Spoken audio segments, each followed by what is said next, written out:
6 years. 3 beloved isles. 1 beloved station, Radio Cayman. The voice. The heart. The soul of the Cayman Islands. For the Record is brought to you by Vamped Motors, the only authorized Ford and Toyota dealership serving the Cayman Islands. Coca-Cola, available across the Cayman Islands from Tortuga Distributors. Accept no substitutes. Taste the feeling with Coca-Cola. Brand Source Home Gallery, inspiring luxury. West Bay Pharmacy, taking care of your health. And JN Money. From abroad to yard. Fast, affordable, convenient. Doctors Hospital. Peace of mind is important when life happens. Doctors Hospital, always there for you. Call 949-6066. This is For the Record with Ort Connor. Coming to you live from Radio Cayman Studio. For the record. For the record. For the record. Hear from your government officials, independents, and the opposition on issues that matter to you. For the record. Engage in an open dialogue between residents and lawmakers. For the record. For the record. For the record. Informative, impartial, insightful. This is your talk show. 1-800-534-8255. Your calls, your input. This is For the Record. And now, your host, Ort Connor.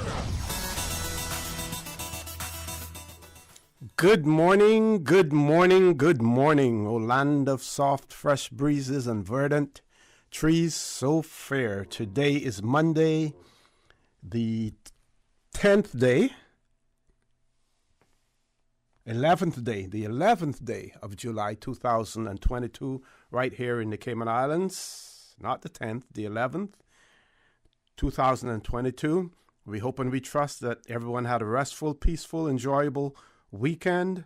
Those of you who are on the roads of the Cayman Islands, whether you're a pedestrian, a cyclist, or operating any type of motorized vehicle, we urge you to please, please, please be extremely cautious. Ensure that you observe the rules of the road. Remember, the life you save may just be your own. For those of you who are celebrating a birthday today, we want to wish you a happy birthday, or if you celebrated one over the past few days, a belated happy birthday as well. And we want to remind you that the birthday shout-outs are proudly brought to you by life insurance agents Michael Webster and Randall Lawson from Cayman Insurance Center. And they remind you, don't take chances with your family's future. And we are advised that Miss Aretha Wright is celebrating a birthday today. And of course, one of her brothers, I'll name Mr. Lennox Moxham, who we hear on For the Record quite often, has the popular bakery in Cayman Brac. He is Miss Aretha Wright's brother. Also, Mr. Alan Moxham, Mr. Renard Moxham as well, and several other family members. I should not have started calling names because you have to ensure then you remember all of them. Okay, McCornell Moxham also is the brother as well. Who else do we have? Joanne McLean celebrating a birthday as well. And folks, I want to remind you, you can send us your birthday requests or reminders. 925-3261. That's our WhatsApp number. Send those. The birthday shout-out runs from 7:30 until 7:45. But if you do send us something after that, we will certainly acknowledge it as well. So, Mr. Jawan McLean and Miss Aretha Wright and Mr. McLean, those are coming from your grandmother, Miss Jewel, as well. So, those of you who have lost loved ones, again, we want to express our sincere and convey our sincere condolences to you.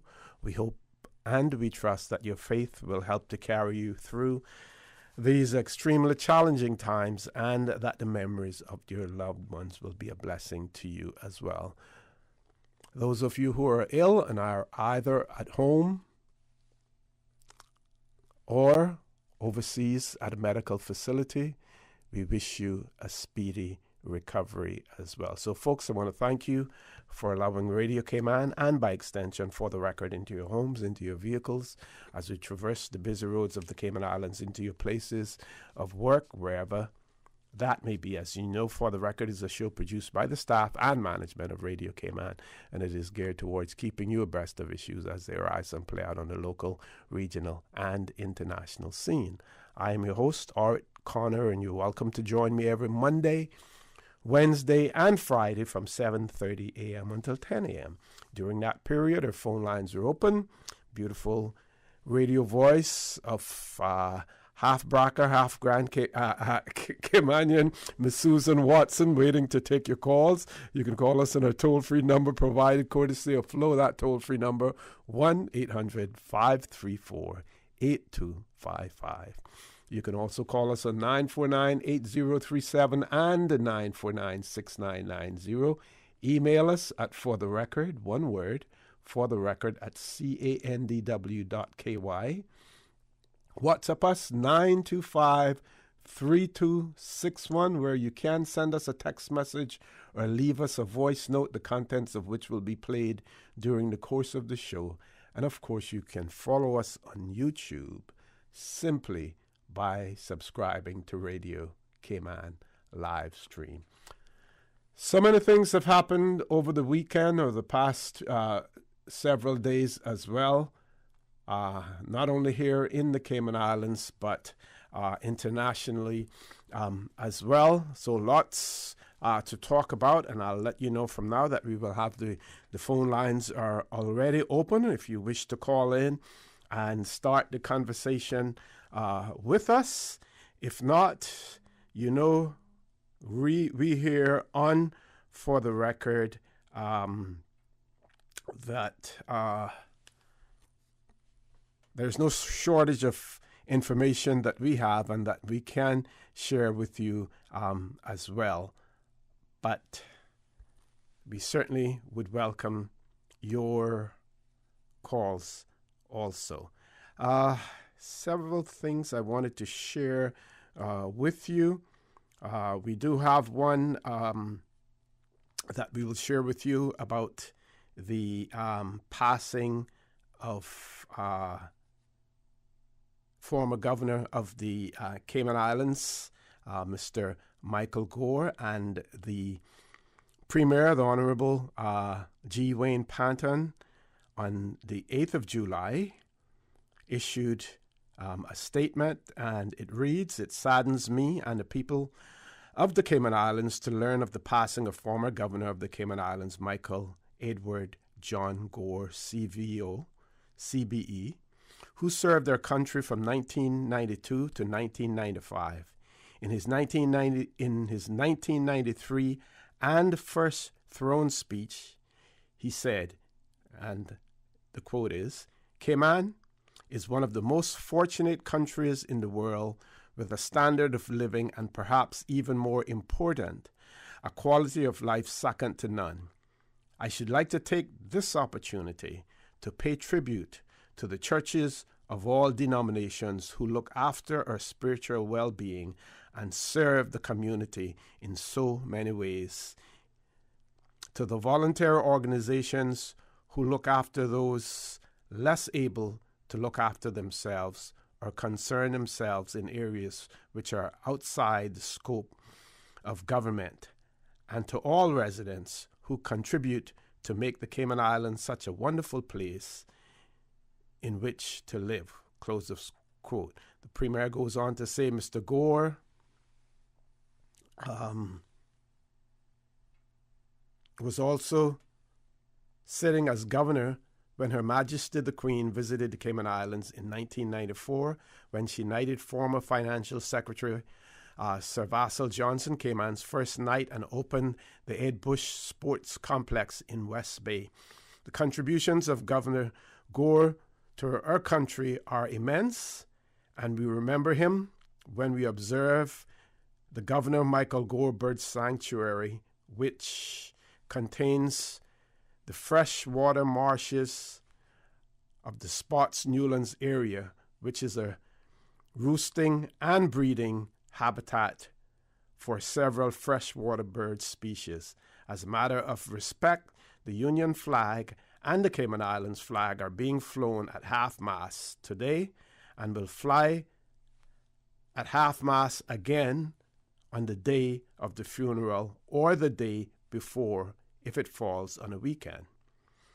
The statement goes on to say that Mr. Gore was a dear friend to the people of the Cayman Islands and served these islands well. He will certainly be missed. Our condolences go out to his family and his friends as well. And I'm going to start to read something else to you in relation to former Governor Gore as well. And And this is from a website called Humanist UK.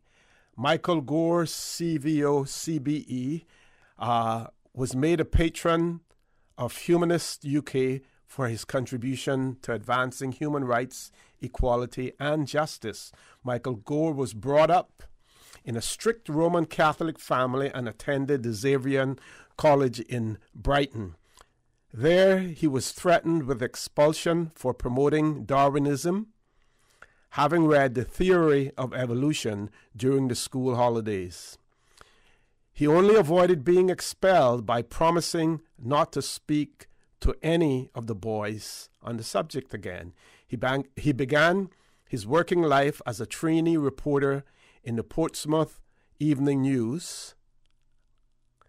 When he was called up for national service, he was commissioned and posted to Cyprus during the EOKA emergency, where he was staff captain in the office of the Chief of Staff of the Governor of Cyprus from 1957 to 1959.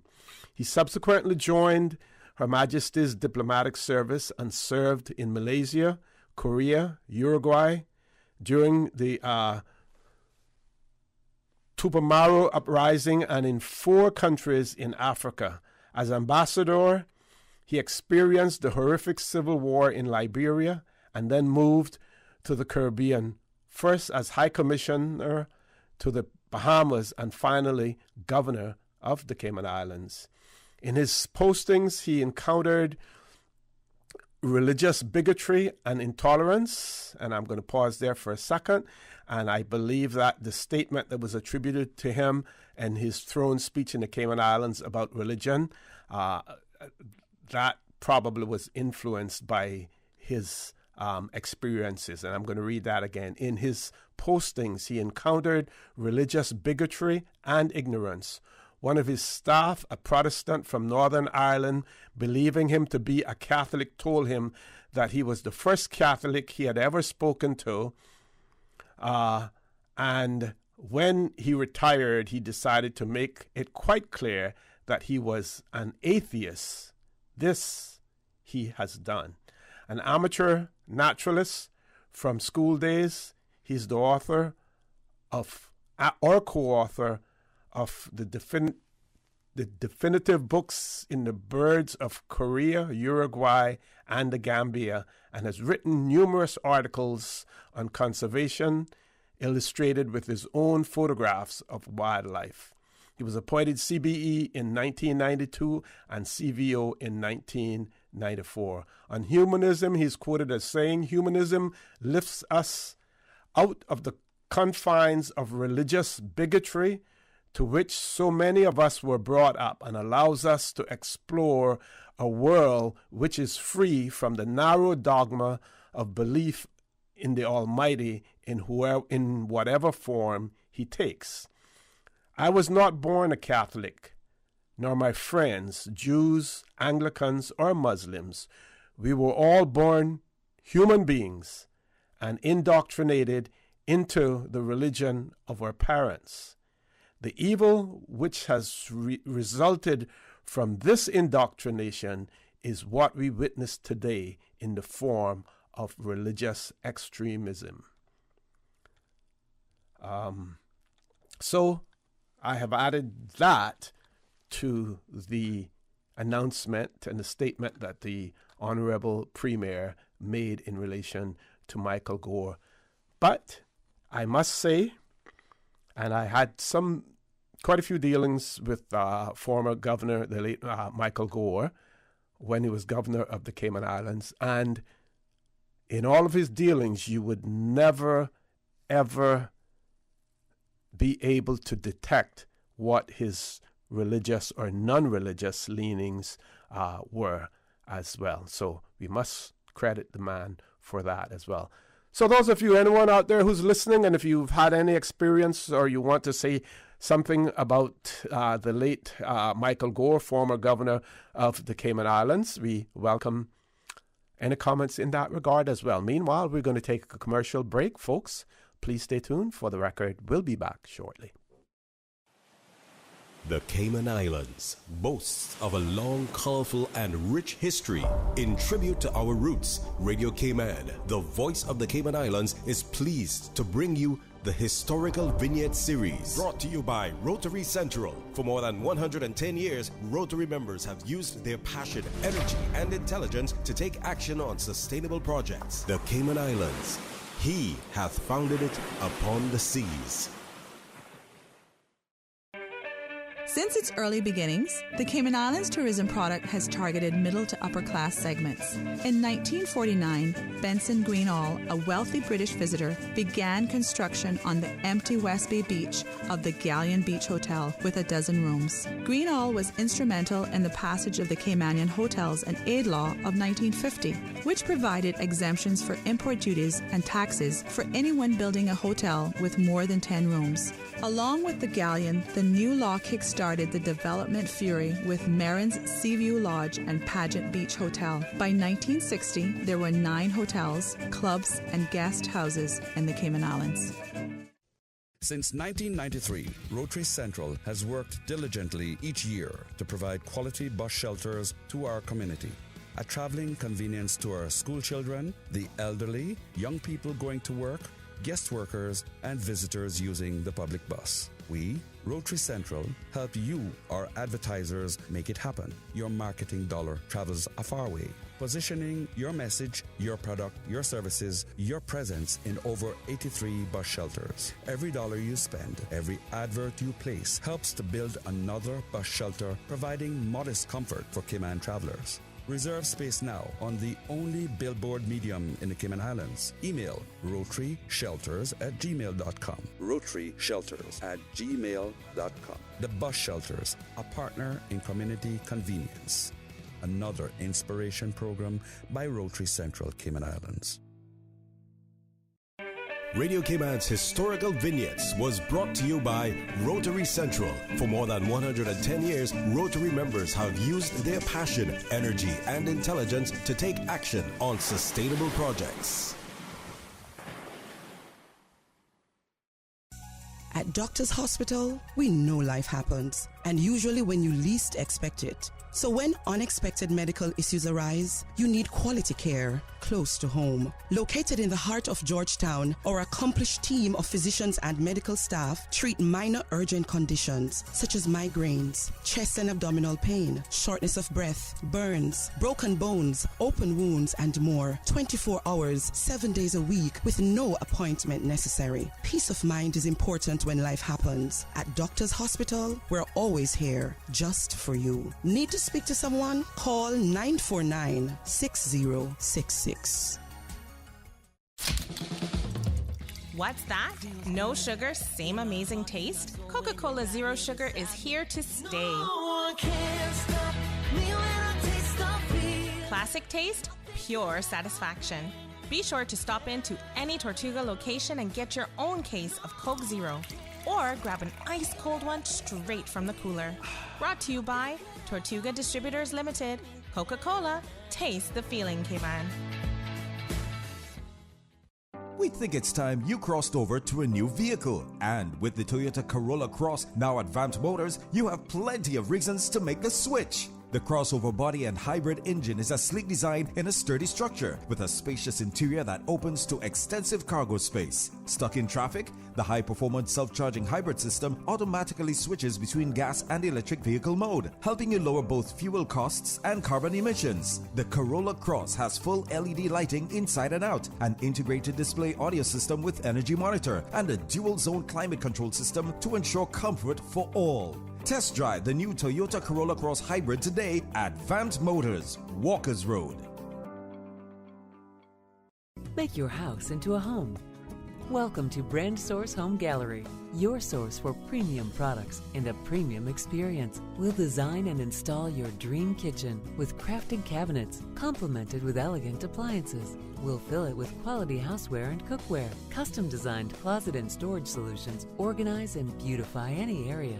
And with the finest bedding, you'll get a perfect night's sleep knowing Brand Source Home Gallery has everything you need to make your house a home. JN Money, money touchdown. Send the money now. Reach wow. You say you need some money. JN Money, I can send it in a hurry. Get through quick when you come collect your cash, or use your money card and swipe it in a flash. Send funds to any bank, yeah. Pay your bills quick, yeah. Low fees, you know what it, yeah. JN Money, we are pick, yeah. Send and receive funds at any JN Money location. It's fast, affordable, and convenient. Money touchdown with JN Money. Send funds to any bank, yeah. Pay your bills quick, yeah. Low fees, you know what it, yeah. JN Money, we are pick, yeah. Call 345-945-2014 for details. Available at JN Money locations across the Cayman Islands. Hi, I'm life insurance agent Michael Webster. And I am Randy Lawson from Cayman Insurance Center. Proud sponsors of the birthday shoutouts on For the Record. Whether you're another year older or just a year wiser, making sure your family is protected is a pretty wise choice. I'm Michael Webster at 925-5433. And I am Randy Lawson at 322-2145. Give us a call today to find out how you can better secure your family's future. Cayman Insurance Center, protecting you and your family so you can take back your future. System 1 loaded. 1-800-534-8255. What is on your mind when it comes to the government, independence, and the opposition? Issues that matter to you. 1-800-534-8255. Waiting to hear from you. For the Record. This is For the Record with Ort Connor. Good morning and welcome back to For the Record. No guests in the studio. We have about 8 minutes before we go to our 8 o'clock news. This is something that I wanted to share with you from several weeks back. Or was it several weeks? Yeah. Because I saw this in the online on BBC on the 20th of March. So if you travel to the UK, or if you have traveled to the UK, and some of you are like me, I like to transact my business in cash as opposed to using credit cards and debit cards and all of that stuff. Like I have said before, and I'll say it again, I'm not ashamed to say so. If you put me in one of those rooms with an ATM, I would be lost. I do not know how to use an ATM machine. I don't use cards in them whatsoever. Now, that is not any invitation. That's not any invitation for anyone to try to come and pick my pocket or anything like that because they feel that I have money on me since I say that I don't use credit cards. But if you try that, you're going to be, you never know what you may come up against. But that's just a little joke.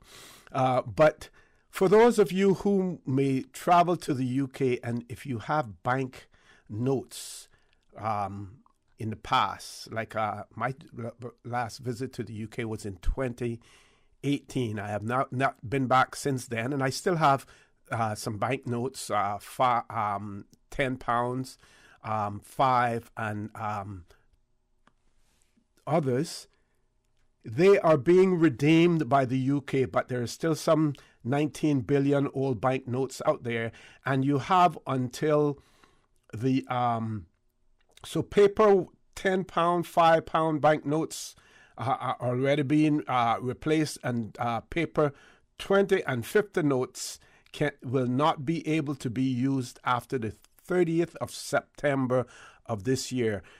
So if you're not going to the UK before then, if you have a friend or family member or whatever, you may want to find some way to get rid of those old banknotes, because after that period of time, you will not be able to redeem them. They're changing them into other banknotes for various reasons, and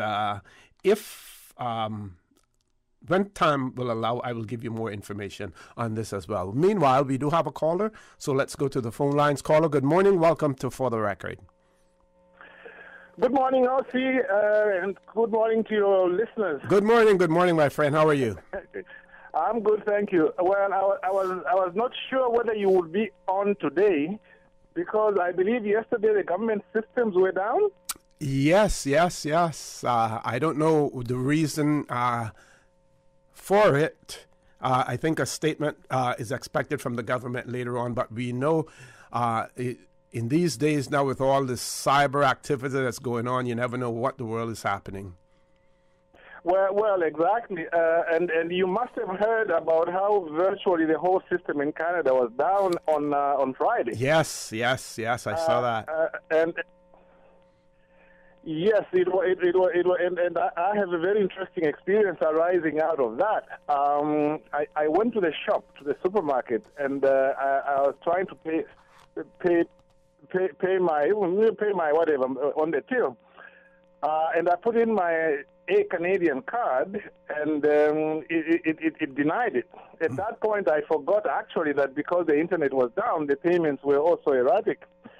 But then I pulled out a Cayman card, and I tried to pay with that, and it worked. Wow! And I say to myself, you know what? The Minister for Financial Services, Andre Ebanks, I think you must hold on to that man. He's a very, very effective minister. If he can make my card work out here, and Justin Trudeau's card can't work in his own country, so. That certainly gives credit to our system here. Yeah. Exactly, so, talking about politics, I just thought that I should comment on the resignation of Boris Johnson. Oh, yes. Well, you see, I mean, we know that he's a talented person, but I think maybe he wasn't suited for that kind of a job, okay? But the point I wanted to make is they are now going to a party conference, and they will choose a party leader, and that party leader, once elected by the party, will automatically become prime minister. Right. To me, that is one of the most dictatorial and undemocratic aspects of the Westminster system. I think that the prime minister should not be subject to the happenings of the party politics. That once he goes, then automatically he becomes like the new person becomes prime minister. I think that is wrong, and even in Cayman, that needs to be looked at. In a lot of countries now, like those who prefer a presidential system, they've got a directly elected president who is actually better elected than even the president in the United States. As you know, in the United States, they go by electoral college. You don't have a direct election of the president. My vote, if I vote in the United States, would not count directly to the presidential vote. And I'll tell you which continent has it best in terms of that system.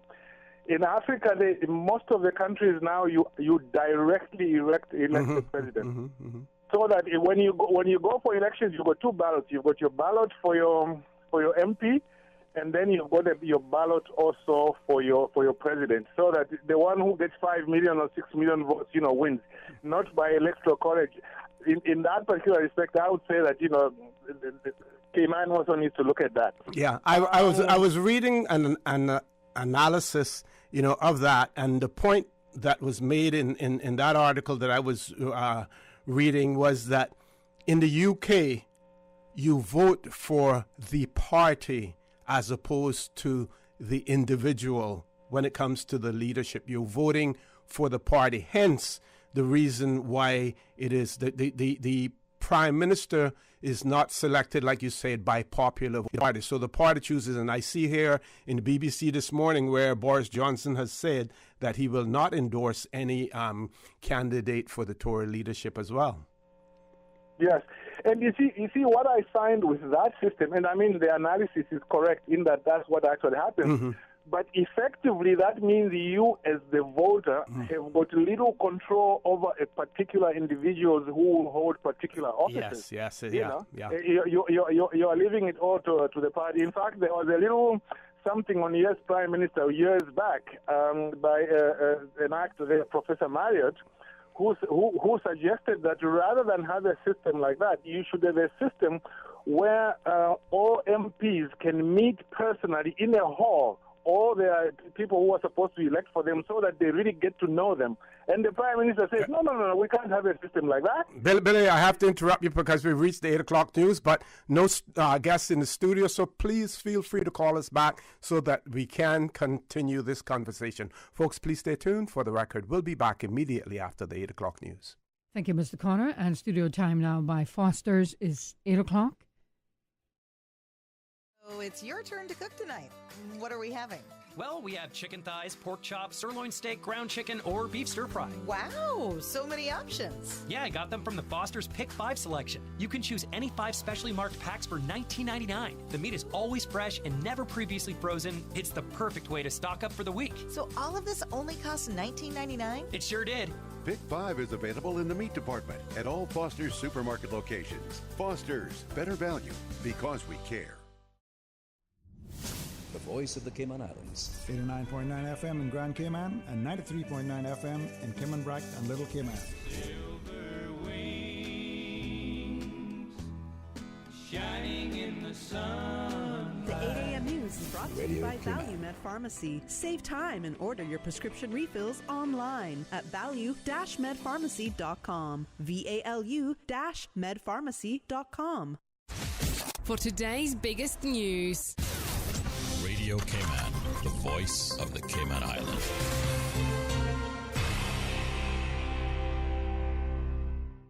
From Radio Cayman's newsroom, I'm Shanda Gallego with your latest news. 2 of our Cayman Islands Coast Guard officers are in Dartmouth for the Royal Navy Reserve Accelerated Officers Program. Here's Radio Cayman's April Cummings with more. Coast Guard officers Christopher McTaggart and Ariana Wheeler-Sejas began intensive initial officer training at the Britannia Royal Naval College over the weekend. The course takes 2 years of training and basically adapts it into just 9 weeks. Radio Cayman understands this is a first for our new Coast Guard, and Commander Robert Scotland says not only will this further enhance the skills of our team, it is also part of the organization's commitment to succession planning and ensuring that our officers can hold their own in any forum they may have to participate in, locally or internationally. April Cummings, Radio Cayman News. Cayman welcomes 9 cruise ships this week. More from Radio Cayman's Dion Anglin. Almost 30,000 cruise visitors are expected this week. Today is a 3-ship day with the arrival of Caribbean Princess, Explorer of the Seas, and Disney Dream. Total passengers of up to 11,000. No ships are set to visit on Tuesday, but Wednesday will see a lineup of 3 cruise ships, Carnival Vista, Celebrity Equinox, and Liberty of the Seas, up to 11,000 visitors. Thursday is another 3-ship day with the arrival of Carnival Glory, Carnival Sunrise, and Carnival Paradise. Those ships have a combined passenger capacity of about 8,400. You can find all the ship schedules online at caymanport.com. Reporting for Radio Cayman News, I'm Dion Anglin. And just a quick note, if you are a patient of or visitor to the Cayman Islands Health Services Authority HSA West Bay Clinic, the parking lot will be temporarily closed today for resurfacing. HSA says temporary parking will be available at the West Bay Primary School parking area adjacent to the clinic while the work is underway. That is your latest local news. We now turn to the BBC with a check of international news. That's it from me. From Radio Cayman's newsroom, I'm Shanda Gallego. BBC News with Jerry Smith. The German energy regulator says it does not know how much gas Russia will supply following maintenance work on the Nord Stream 1 pipeline. That's being shut down for 10 days, and amid accusations that Moscow is using gas as a weapon, the head of the Bundesnetzagentur has expressed a degree of nervousness about at what level flows will resume. The Russian military continues to bombard regions across Ukraine. Officials in Kharkiv in the northeast say shelling there hit a shopping centre and houses, killing 3 people. There have also been missile attacks in Odessa and Mykolaiv in the south. Kiribati has withdrawn from the Pacific Islands Forum ahead of its first meeting in 3 years over the body's failure to appoint a Micronesian candidate as its head. Other countries have expressed their disappointment, saying now is a time when unity is crucial. The European Commission has asked its former Digital Services Commissioner, Neelie Kroes, for information following allegations that she lobbied for Uber during the cooling-off period after leaving office. Ms. Kroes has denied any wrongdoing. Other leading politicians have been named in a mass leak of documents. The European Court of Human Rights has criticised Turkey for having not complied with its earlier ruling and released the businessman and philanthropist Osman Kavala. He's been in jail for nearly 5 years. Commemorations are taking place in Bosnia to mark the anniversary of the Srebrenica genocide, with 50 more victims of the massacre being buried in the main cemetery. Their bodies have recently been identified. And 4 people have been arrested in Western India for duping punters with a webcast of a faked IPL cricket match. Farmhands were roped in as bogus players. BBC News. The 8 a.m. news is brought to you by ValueMed Pharmacy. Save time and order your prescription refills online at value-medpharmacy.com. VALU-medpharmacy.com. Now, more than ever, supporting your immune system is crucial to helping your body fight off illnesses like the common cold, the flu, and COVID-19. At ValueMed Pharmacy on Walkers Road and in Buttontown, we carry all the essential vitamins and minerals to help support your immune system and improve your overall health. Some of our top immunity support picks are vitamin C, vitamin D, zinc, elderberry, and quercetin, or the popular 7-in-1 immunity support. Our pharmacists are always on hand to help guide you and answer any questions. Visit ValueMed Pharmacy on Walkers Road or Buttontown. Live happy, live healthy with ValueMed Pharmacy. Stay in touch with Radio Cayman for the latest in news and information.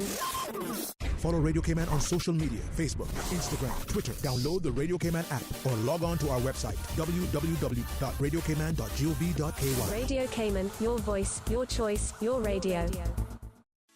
Whether it's routine care or highly complex surgery, when it comes to your health, you want the best. Health City has Cayman's most comprehensive range of in-house medical services. Recognized for quality and excellence, Health City brings together expert doctors, the best technology, and the latest techniques to understand your health and ensure you get the care you need. From Camana Bay to East End, you can trust the team at Health City. Health City, world-class healthcare within your reach. Can you tell me what does a turtle do on his birthday? He celebrates! Celebrate your loved one's special birthday with a birthday shout-out live on For the Record with Mr. Oret Connor, only on Radio Cayman. WhatsApp your loved one's name and age to 925-3261. That's 925-3261. Radio Cayman's birthday shout-outs live on For the Record with Mr. Oret Connor every Monday, Wednesday, and Friday. Brought to you by life insurance agents Michael Webster and Randy Lawson from Cayman Insurance Center. Don't take chances with your family's future. The 8:12 a.m. weather report brought to you by CG Britcay, where people come first. Good morning, everyone. Hello? Hello? Oh, sorry, I was on mute. Okay, I see we have just about everyone, and of course Tom drops off, as per usual. Let's just wait a minute here. He always comes right back, and we're almost ready, and... oh, whoever's dog that is, please go on mute. Why won't it let me share my screen? Okay, looks like we're ready to start. We're like a video conference with no technical issues. CG Britcay. Good like that.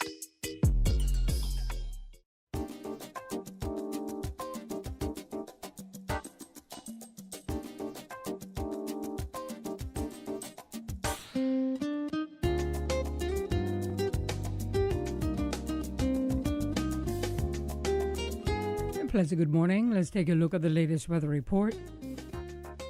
Current temperature is 84 degrees. Relative humidity is 83%. The barometric pressure is 29.96 inches and rising. The wind is out of the east at 5 knots. Overnight low temperature was 82 degrees. Synopsis indicates light southeasterly winds and slight seas will continue across the Cayman area for the next 24 hours due to a weak pressure gradient across the Caribbean. Satellite images show a few low clouds around the Cayman Islands drifting towards the west. The forecast for today calling for partly cloudy skies with a 20% chance of morning showers, and temperatures will rise to the upper 80s. Winds will be east or southeast at 5 to 10 knots, and seas will be slight with wave heights of 1 to 3 feet. Pretty much the same for tonight, partly cloudy skies with a 30% chance of late night showers, and temperatures falling to the upper 70s tonight. Winds will be east or southeast at 5 to 10 knots, and seas will be slight with wave heights of 1 to 3 feet. Low tide will be this afternoon at 1:43, high tide tonight at 8:42. The sun will set this evening at 6 minutes after 7 and will rise tomorrow morning at 5:55. And the outlook is calling for similar weather conditions through Wednesday morning. The 8:12 a.m. weather report brought to you by CG Britcay, where people come first. Good morning, everyone. Hello? Hello? Oh, sorry, I was on mute. Okay, I see we have just about everyone, and of course Tom drops off, as per usual. Let's just wait a minute here. He always comes right back, and we're almost ready, and... oh, whoever's dog that is, please go on mute. Why won't it let me share my screen? Okay, looks like we're ready to start. We're like a video conference with no technical issues.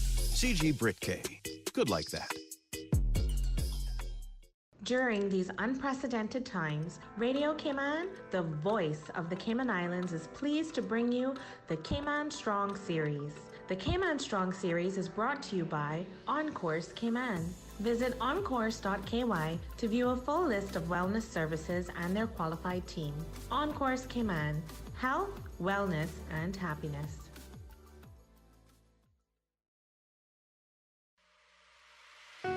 Achieving your goals is a very rewarding feeling, but at times can feel very frustrating, especially if and when we miss our target. As you approach your goals in life, set yourself up for success. When setting your goals, keep it positive. The human brain does not work very well in the negative. If told not to think about pink elephants, most people's brains go straight to a pink elephant. When setting goals, focus on what you're going to do rather than what you are not going to do. For example, instead of saying to yourself not to go on Facebook, say to yourself that you will study more. Change your thinking and change your life. During these unprecedented times, Radio Cayman, the voice of the Cayman Islands, is pleased to bring you the Cayman Strong Series. The Cayman Strong Series is brought to you by OnCourse Cayman. Visit oncourse.ky to view a full list of wellness services and their qualified team. OnCourse Cayman, health, wellness, and happiness. These days, feelings of loneliness, anxiety, stress, and depression can be overwhelming. Just know you are not alone. OnCourse Cayman offers private mental health services for children, teens, adults, and groups. Visit oncourse.ky to view a full list of wellness services and their qualified team. OnCourse Cayman, health, wellness, and happiness. The traffic report is brought to you by Subway. Planning a meeting, event, or office celebration? Visit subway.ky to place your catering order today. Good morning once again. Let's take a look at what's happening on our roads. Remember, there are 3 cruise ships, I believe, expected in port today, bringing a capacity of about 11,000 passengers. So bear that in mind as you maneuver Seafair's Way. As we look to the Esterly Tibbetts Highway, traffic is steady, and also moderate flow of traffic on North Sound Road in both directions. On the Linford Pearson Highway, traffic is moving on steadily further down. On Shamrock Road, Traffic is moderate in both directions. As we look to Agnes Way, traffic steady coming off of there, as well as on Bobby Thompson Way. Looking to downtown Georgetown on Edward Street, traffic is light, and on Shedden Road, traffic moving on pretty good. Light to moderate traffic flow on Owen Roberts Drive, and looking towards Godfrey Dixon Way and Eastern Avenue, traffic is flowing at a good pace. And busy traffic coming off Crew Road heading to Georgetown, and eastbound traffic on Crew Road is moving along swiftly. And from the West Bay 4-way stop, moderate flow of traffic. And that's the very latest on your traffic. Join us again at about 10 minutes after 12 o'clock. We'll give you another traffic report. Remember, click it or ticket. You see how hard it's raining? Yeah, and I don't have time to fight traffic and get my lunch from Subway. I have so much work to do. Why don't you order Subway by using the Let's Eat or Bento app? Save time, stay dry, and get your sandwich fast. I never thought of that. Great idea. I'm going to order now. Order me a veggie pizza while you're at it. And a cookie platter for the office. Too busy at work or home? Is the rainy weather stopping you from dining out? Order your favorite Subway sandwich, wrap, or pizza through the Let's Eat or Bento app with fast and reliable delivery. Subway, eat fresh. The traffic report is brought to you by Subway. Planning a meeting, event, or office celebration? Visit subway.ky to place your catering order today. With Logic, you get more things you do want, like faster fiber internet, more TV, entertainment, and better customer service. And you get less of the things you don't want, like waiting, boredom, and disappointment. More of the good, less of the bad. It just makes sense. Or should I say, it's logical. See what I did there? Call us or go to logic.ky to find out how you could be getting way more of what's good. At Kirk's Home Center, we can make your life much better. We got it all together. We got a great deal in store for you. From cookware to stereos, from power tools to plumbing supplies. Yeah, we got the best goods with the best price and a service to make you smile. At Kirk's Home Center, we got a great deal in store for you.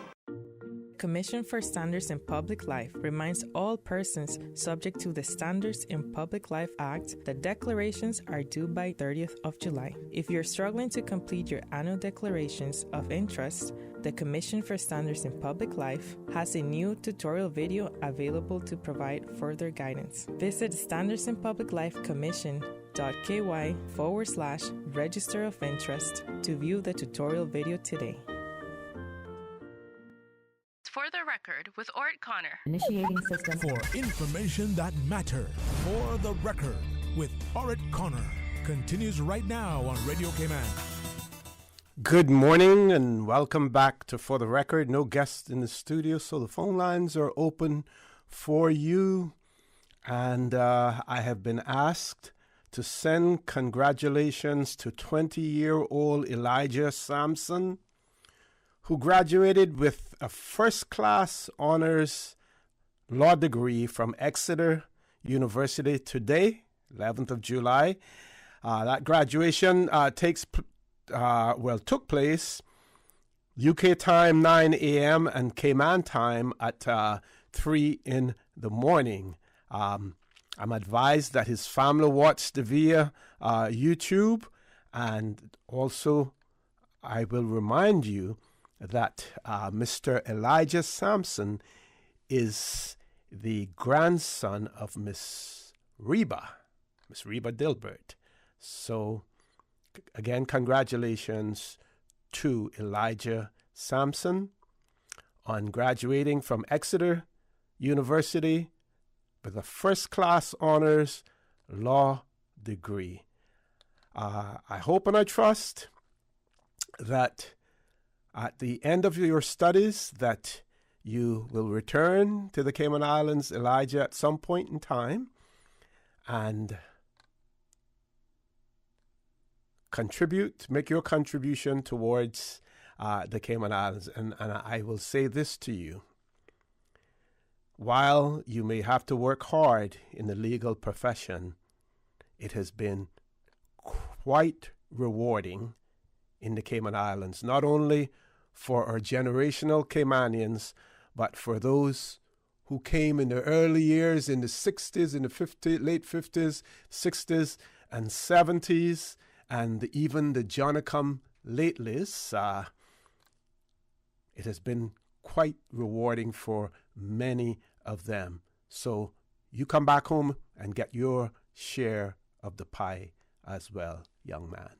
Okay, I'm going to share another article with you, and our good friend, one of our good friends in the BRAC, will no doubt be interested in this one, but I'm going to also tie this in with the conversation that we had earlier with Mr. Billis Samamba in relation to the leadership and the choice of the leadership of the Conservative Party and that transition into being Prime Minister. Now, one of those persons, 11 persons who will be vying for the leadership of the Conservative Party and, in essence, and ultimately to become Prime Minister of the United Kingdom is the current Foreign Secretary, Liz Truss. And, of course, the overseas territories fall under the remit of the Foreign Secretary as well. As you also know,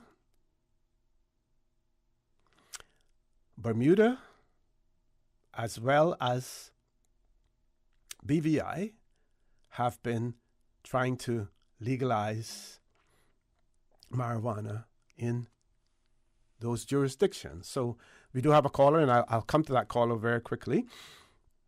So the Royal Gazette, the newspaper, has pointed out that Liz Truss, the UK Foreign Secretary, will decide the proposed cannabis legislation, whether or not that legislation can become law in Bermuda. And we've spoken about this for the record on several occasions as well. It says that the constitutional standoff between whether Bermuda is allowed to legalize cannabis took a new twist as it emerged. The British Foreign Secretary is currently considering if the controversial move can go ahead.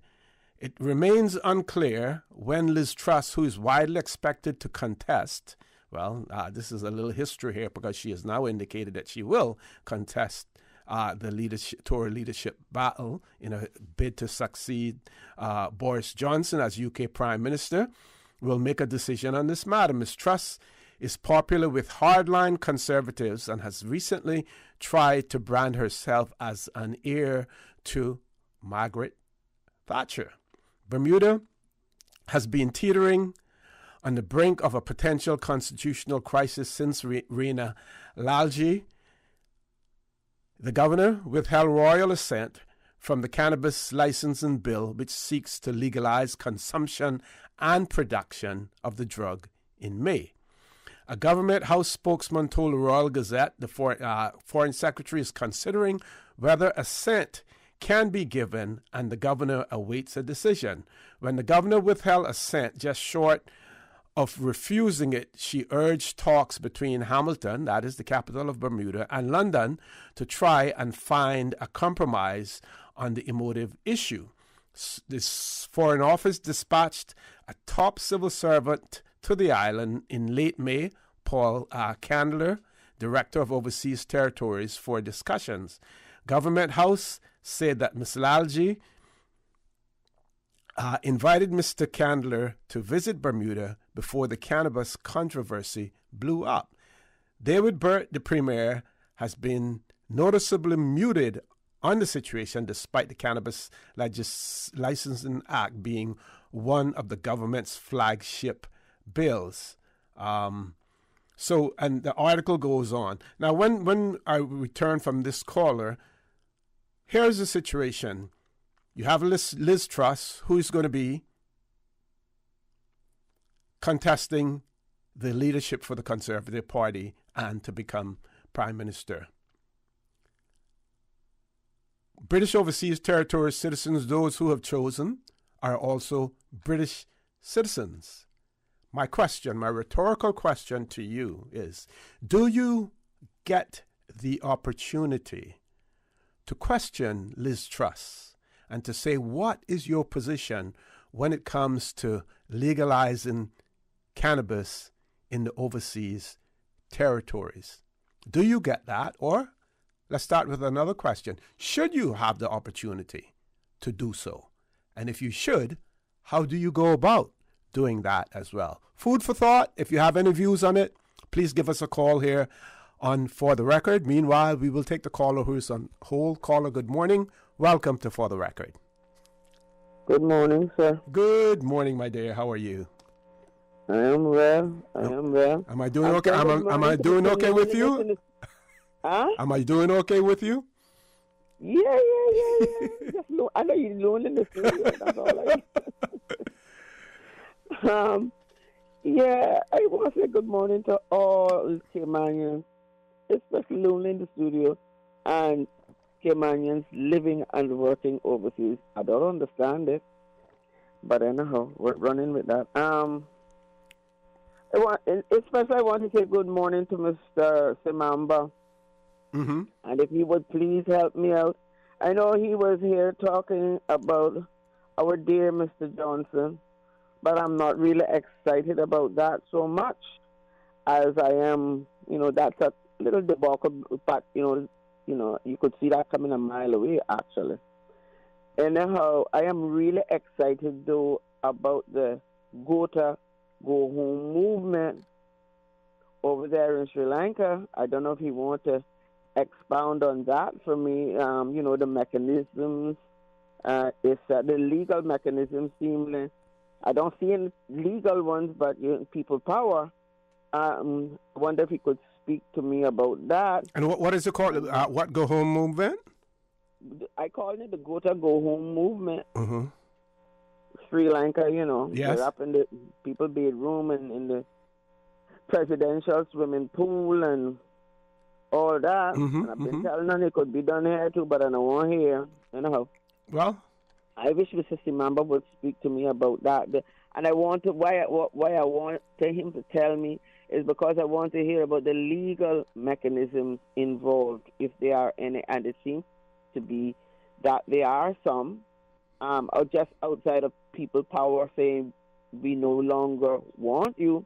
And I keep telling people, leadership and rulership and all that kind of thing is just a contract between me and them, that I will allow them to sit down on top of my head and press me down while they, look up in the sky and get clear and breathing good and all that kind of stuff. It's a contract, and seems like the contract is over in Sri Lanka because the Sri Lankans tell the people at the top, no, you're not resigning. We dismissed you. Mm-hmm.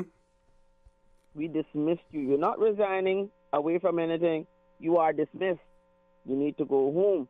But, I'm really, really excited about that. I'm really, really interested in anything Mr. Simamba would tell me about that. So I hope he'll call back. Okay. If not, we'll tease it somewhat and do a little bit more research on it as well for you. We do have another caller on hold, but what we're going to do is we will take our commercial break, and then we will take that caller who's on hold, and we want to thank the caller that just called in as well. Folks, please stay tuned For the Record. We'll be back shortly. What's that? No sugar, same amazing taste? Coca-Cola Zero Sugar is here to stay. Classic taste, pure satisfaction. Be sure to stop into any Tortuga location and get your own case of Coke Zero. Or grab an ice-cold one straight from the cooler. Brought to you by Tortuga Distributors Limited. Coca-Cola, taste the feeling, Cayman. At Doctors Hospital, we know life happens, and usually when you least expect it. So when unexpected medical issues arise, you need quality care close to home. Located in the heart of Georgetown, our accomplished team of physicians and medical staff treat minor urgent conditions such as migraines, chest and abdominal pain, shortness of breath, burns, broken bones, open wounds, and more. 24 hours, 7 days a week with no appointment necessary. Peace of mind is important when life happens. At Doctors Hospital, we're always here just for you. Need to speak to someone? Call 949-6066. We think it's time you crossed over to a new vehicle. And with the Toyota Corolla Cross now at Vant Motors, you have plenty of reasons to make the switch. The crossover body and hybrid engine is a sleek design in a sturdy structure with a spacious interior that opens to extensive cargo space. Stuck in traffic? The high-performance self-charging hybrid system automatically switches between gas and electric vehicle mode, helping you lower both fuel costs and carbon emissions. The Corolla Cross has full LED lighting inside and out, an integrated display audio system with energy monitor, and a dual-zone climate control system to ensure comfort for all. Test drive the new Toyota Corolla Cross Hybrid today at Vant Motors, Walkers Road. The Department of Agriculture is hosting a 5-day agro-processing workshop from the 18th to the 22nd of July at Clifton Hunter High School from 9 a.m. to 5 p.m.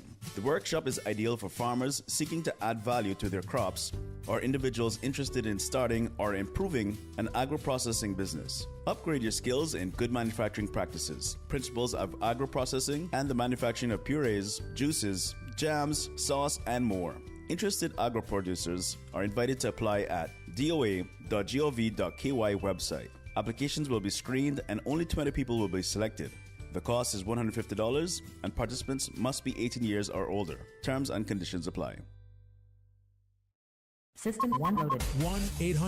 1-800-534-8255. What is on your mind when it comes to the government, independence, and the opposition? Issues that matter to you. 1-800-534-8255. Waiting to hear from you. For the Record. This is For the Record with Ort Connor. Good morning. Welcome back to For the Record. We're going straight to the caller. Caller, good morning. Welcome to For the Record. Morning, O.C. Hey, morning. I heard you, man. I heard you, brother. Yeah, the sun even started to shine brighter up here. Okay. Yeah, brother, no.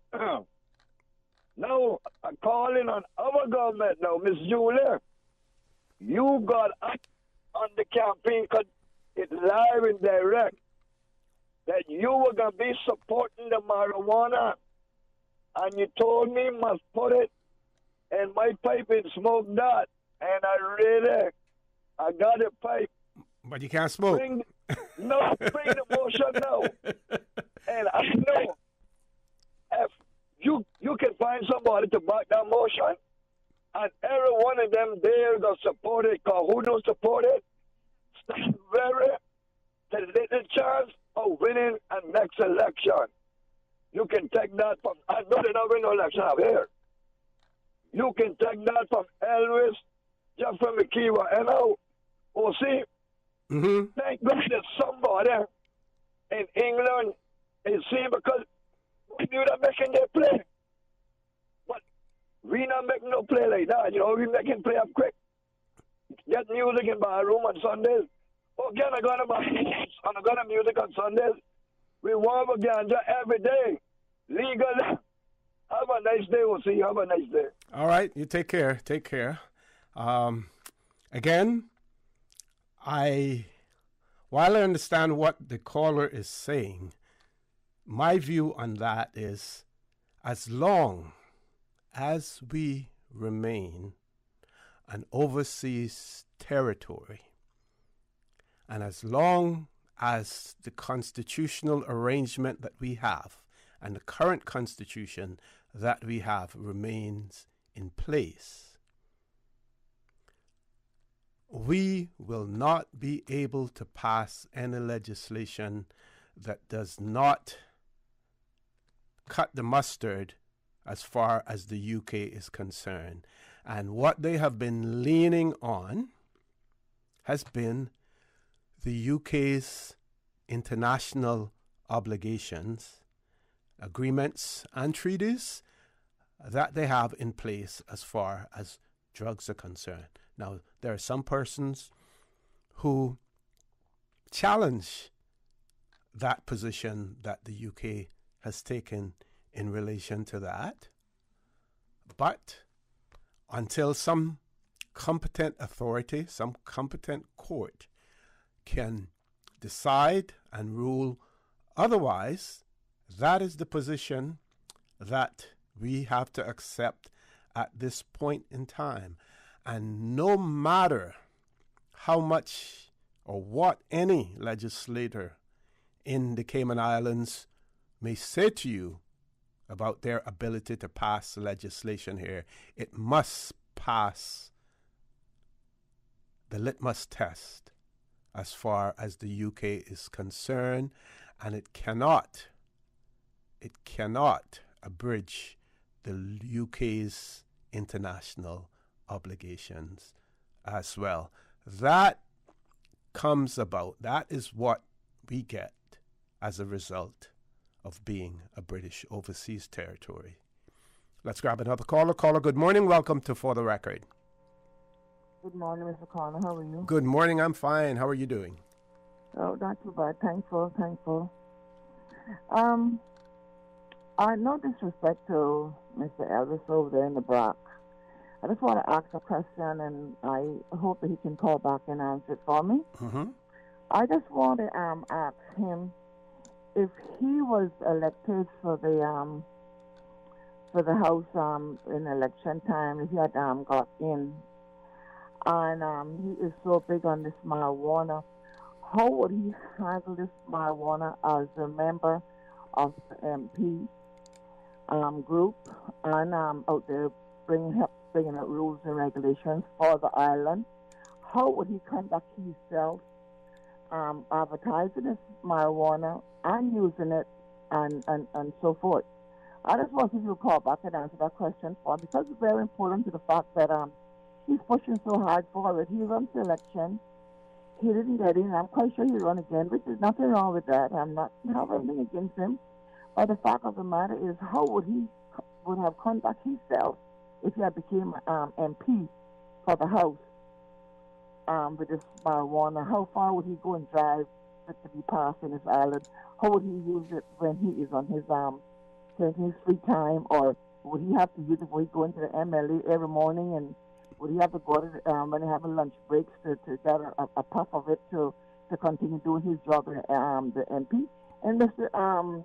Elvis, no disrespect to you, please. I'm just asking a question. So, your life is yours and ours is ours. Elsie, thank you. You have a great day. Thank you. Thank you very much, caller, for that. We do have another caller. Let's go back to the phone lines. Caller, good morning. Welcome to For the Record.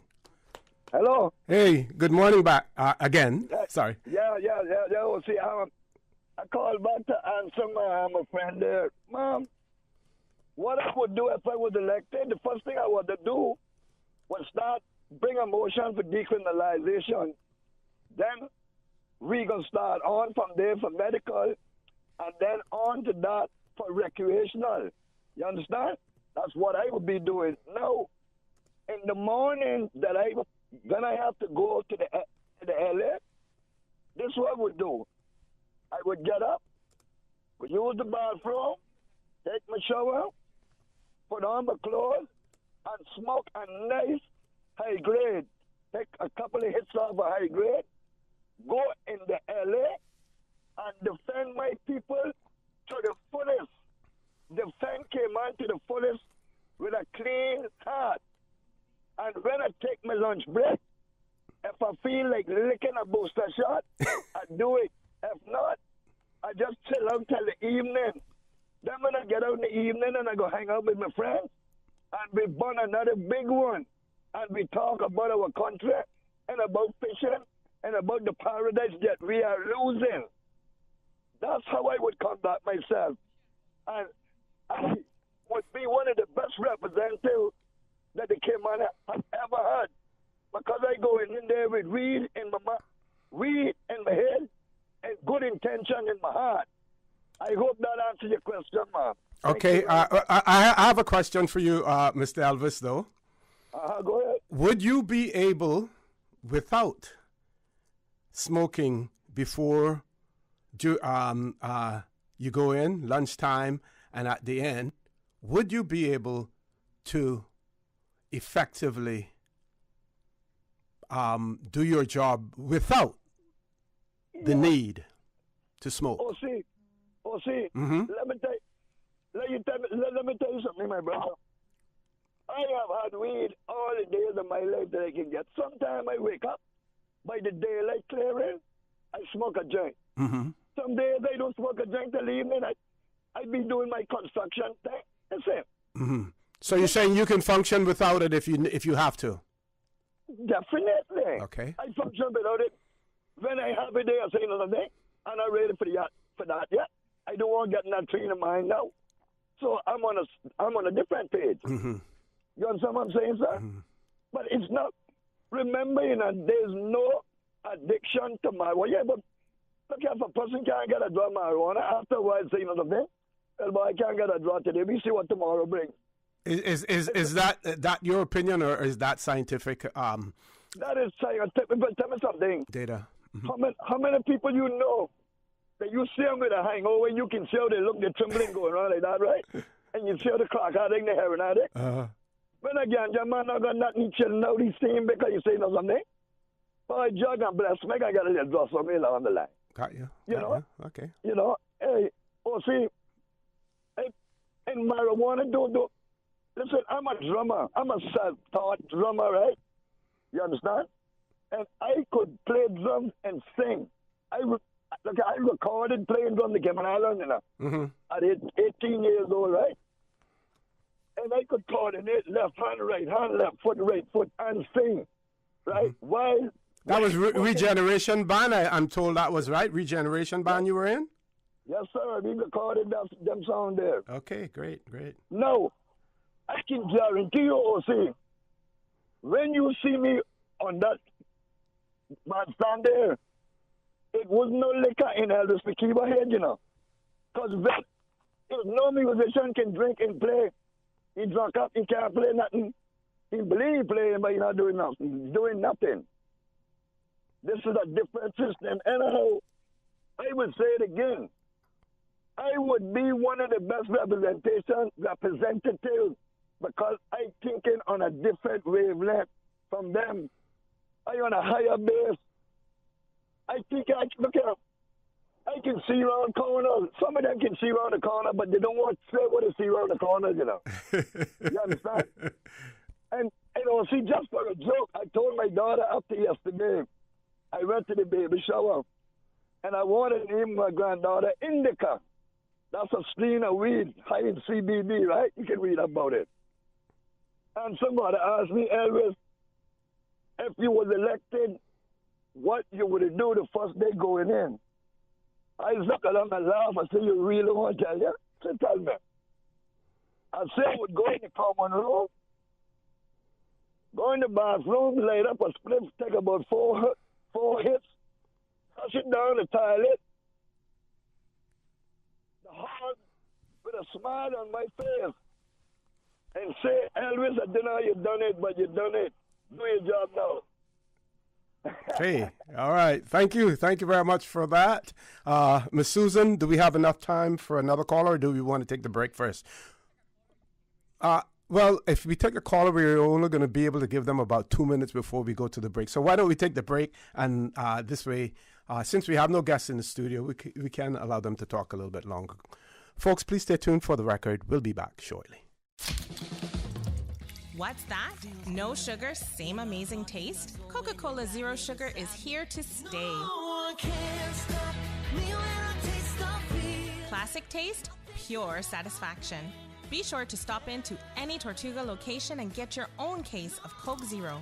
Or grab an ice cold one straight from the cooler. Brought to you by Tortuga Distributors Limited. Coca-Cola, taste the feeling, K-Man. JN money touchdown. Send the money now. Reach wow.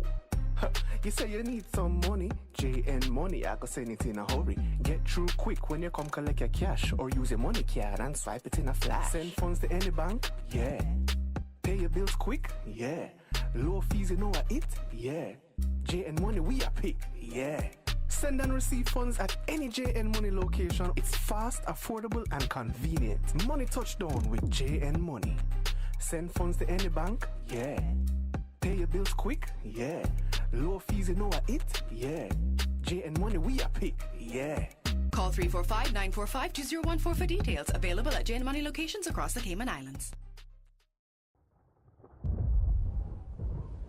Radio Cayman, your #1 community station, would like to remind you that we are in the hurricane season, and in order to survive a hurricane, you need to be prepared. If officials' sources say a hurricane is imminent, please board up or shutter up windows in your home or place of business. Remember to use good lumber, as makeshift boarding may actually cause more damage. Also put strong bracing on outside doors so that they are not blown off or blown in. This hurricane advice was brought to you by Radio Cayman, your caring community radio station. For the record, with Ort Connor. Initiating system. For information that matters. For the record, with Ort Connor. Continues right now on Radio Cayman. Good morning. Welcome back to For the Record. No guests in the studio. We have 3 callers queued up, but we're going to try to give you as much time as we possibly can for you to express yourself. So if you find that you may be waiting a little bit too long on the phone, you may want to hang up and call back. But really, since we do have this time, and I get, I'm constantly told by my friends, oh, you cut that person off early and blah, blah, blah. So, we really want to give you sufficient time to express yourself, but we're also asking you to bear in mind that someone is queued up behind you as well. Let's go to the phone lines. Caller, good morning. Welcome to For the Record. Good morning, Mr. Connor. Good morning. Good morning. How are you? Yes, sir. Thanks for taking a call. This will be very short. I will need about 40 seconds. If anyone in Cayman ever doubts that there is restrictions on freedom of speech, they didn't get to listen to that previous caller from Cayman Brass. And another observation is, based on what I'm listening, the voters should really take what he said as truth. He's really thinking on a different wave, on higher heights. So, thank you. Okay, thank you. Thank you very much, caller, for that. Thanks. Next caller, good morning. Welcome to For the Record. Morning, O.C. Good morning again. Yes, good morning again. All I needed was 2 minutes. You could take my call. But I'm glad you asked, Phil, just what you did ask him. Yeah. You there? O.C., I use the term, again, no disrespect. If he has to have that amount of weed when he's on duty to represent our islands, I really don't think that he'll stand a chance of getting into that house. But I don't think he's saying that. He's saying that he can function without it too. Yeah, but look at the amount of time that he said he would go when he get his break. What he would go and do? Well, some people go and drink coffee. Some people go and drink, have a soda, or have a strong drink, or smoke a cigarette. Yeah, I can understand that. But if you got to have now reefer does a total different thing to your mind. I was told I don't have no proof of reefer because I have never used it in my life and have no intention of using it. Seeing how it destroys so many people around the world. But what I'm saying is, if he has to take, every time he take a break, and he's going to go in and have some of that, and the day that he can't have that to function with here when he's in the house, I mean, what kind of behavior would he throw off on the people in the house? So I really, truly, really feel like, if he's trying to get into the house, he just need to just put this reefer thing aside, because I don't think it will ever become legal in Cayman. And if it becomes legal in Cayman, I can say that there'll be a lot of destruction to our children. And people are going to call and say, well, there's destruction going on right now. But if you can try to chastise a child from a smaller age and tell them what is right from what's wrong, I'm quite sure we can do that with this gang as well too. And some kids, when they get a certain age, they will say, well, I'm 18 now, I'm going to try it. If I like it, I'll keep doing it. If I don't like it, I'm not going to keep up with it. When I was a lot younger, I tried to smoke cigarette, and I said, this ain't for me. I tried to drink wine. I said, it's not for me. So I just stay away from all that. Give me my Pepsi. Yeah, all and has to do with an individual choice. Exactly. But anyhow, thank you. Thank you very much for that as well. Next caller, good morning. Welcome to For the Record. Morning, Mr. OC. Good morning. How are you? Yes, class of 2010. Thing there, I gotta make a comment on Mr. Elvis. Okay. Right? I totally agree with him. Really and truly, a lot of the Caymanians here on the island, they will discourage the people from smoking ganja and all that stuff. They'll have a lot of bad things to say about it. But you know, my opinion on the fact is that we have our representatives, and a lot of people would say that they're doing good. I'm not going to say they're not doing good, but when it comes to alcohol in the country, a lot of bad decisions have been made with alcohol, right? And if I was to say ganja would make a bad decision, I'm going to start a trend right now as much young Caymanians or old Caymanians that can call in today. What is your profession? I'm a professional painter for over 10 years now. And I haven't had one customer made a complaint to me saying that you haven't done a good job, you smoke too much weed, stop it and you'll do better. I've been smoking since 2010, since I graduated from high school. And I go to California. I'm prescribed there for medical marijuana from the beginning, from the get-go. It's recreational now. I get to enjoy it. I enjoy it every day of the week, of the month, of the year, as long as I have to. It keeps my nerves calm. Every morning when I wake up, I don't have to smoke a joint. I smoke a joint if it's my choice. And if I go in the evening, after I come from work, I'll smoke a joint again. It doesn't ruin my day. It keeps me concentrated, keeps me focused, and I'm pretty sure a lot of people on this island that do it can relate. It is not a bad thing. Question for you. When were you first introduced to cannabis? Well, I was introduced to cannabis first when I graduated from school because, for one, I used to drink a lot. And someone told me that drinking is not good. And I agree. I completely agree because I used to drink vodka and stuff like that, and it'll give me a bad allergic reaction. So I say, you know what? My friend, he told me, you should try ganja. And I said, I smoke cigarettes, so why not? So I'm smoking this ganja, and the day after, I feel refreshed. I'm not saying that I came reliant to it, but I enjoyed it. It made me more focused for the day because those times I was working in landscaping and working in the hot sun, you're encouraged to try and keep going. So when I was doing that, if it was alcohol, I would sweat to death. Maybe the day after that, a good night, you sweat to death. You don't even feel like working. Smoke ganja and you're fresh for the day. It's almost like drinking a coffee in the morning. Another question for you. What let's say if you were to take a survey amongst your peers, people in your age group, what would you say, or what percentage would you say are those who actually either condone the use of cannabis or actually use it?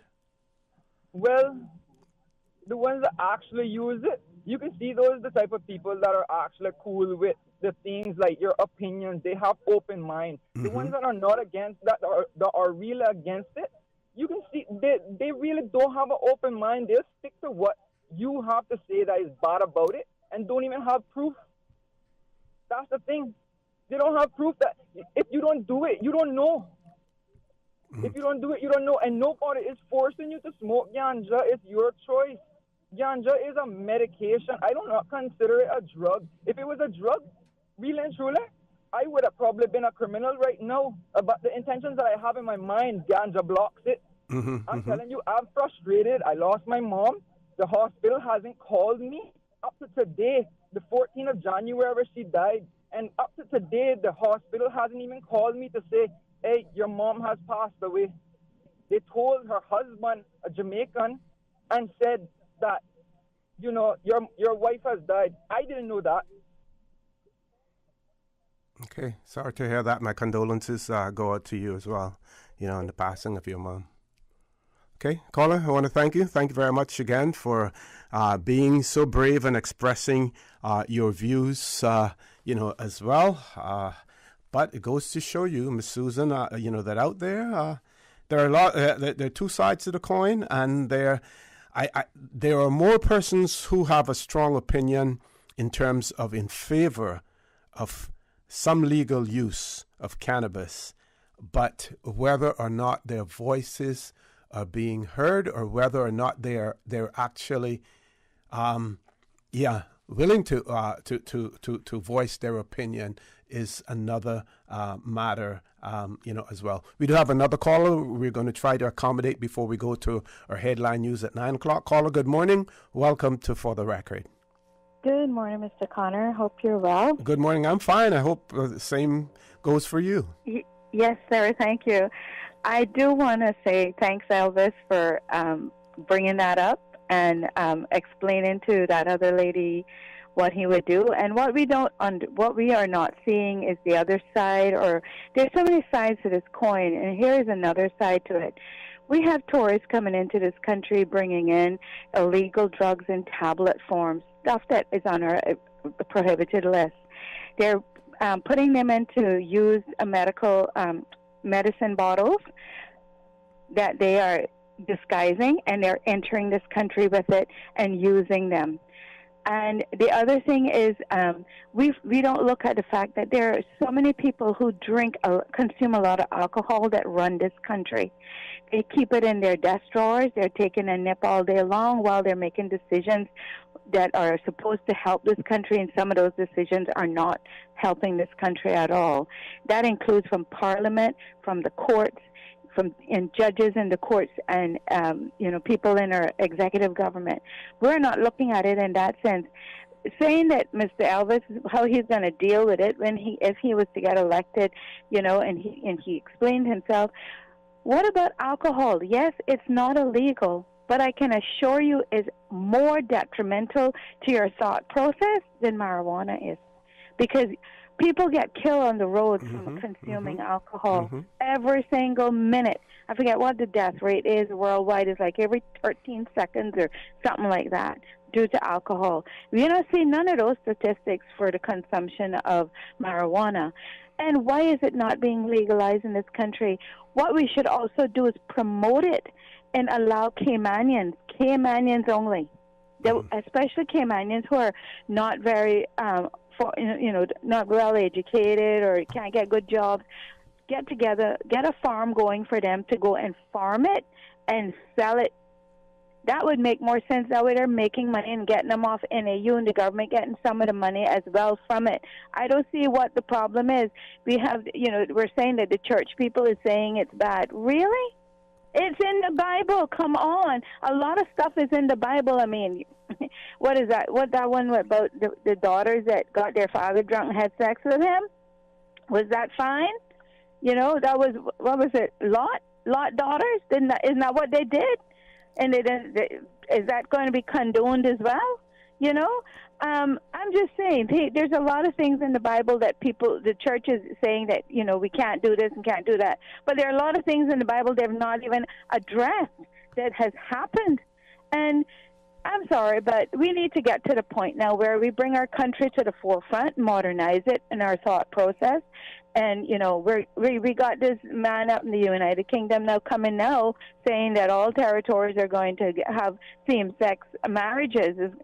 Is that what he's saying? There was a private LGBT community. There was a private members, private members motion or bill that's being introduced in the House of Lords in that regard. They don't think that it's going to get very far. But caller, what I have been saying is that we know what has happened in the British Virgin Islands when it comes to seeking to enact legislation to legalize the use of cannabis, and Bermuda as well.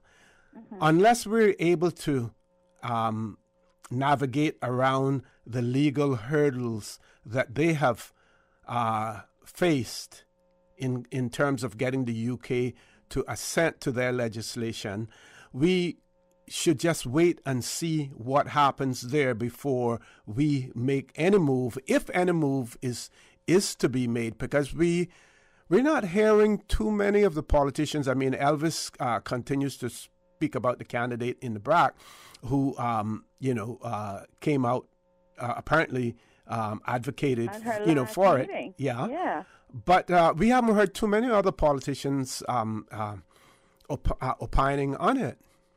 And it should be, because it's so beneficial to a lot of people.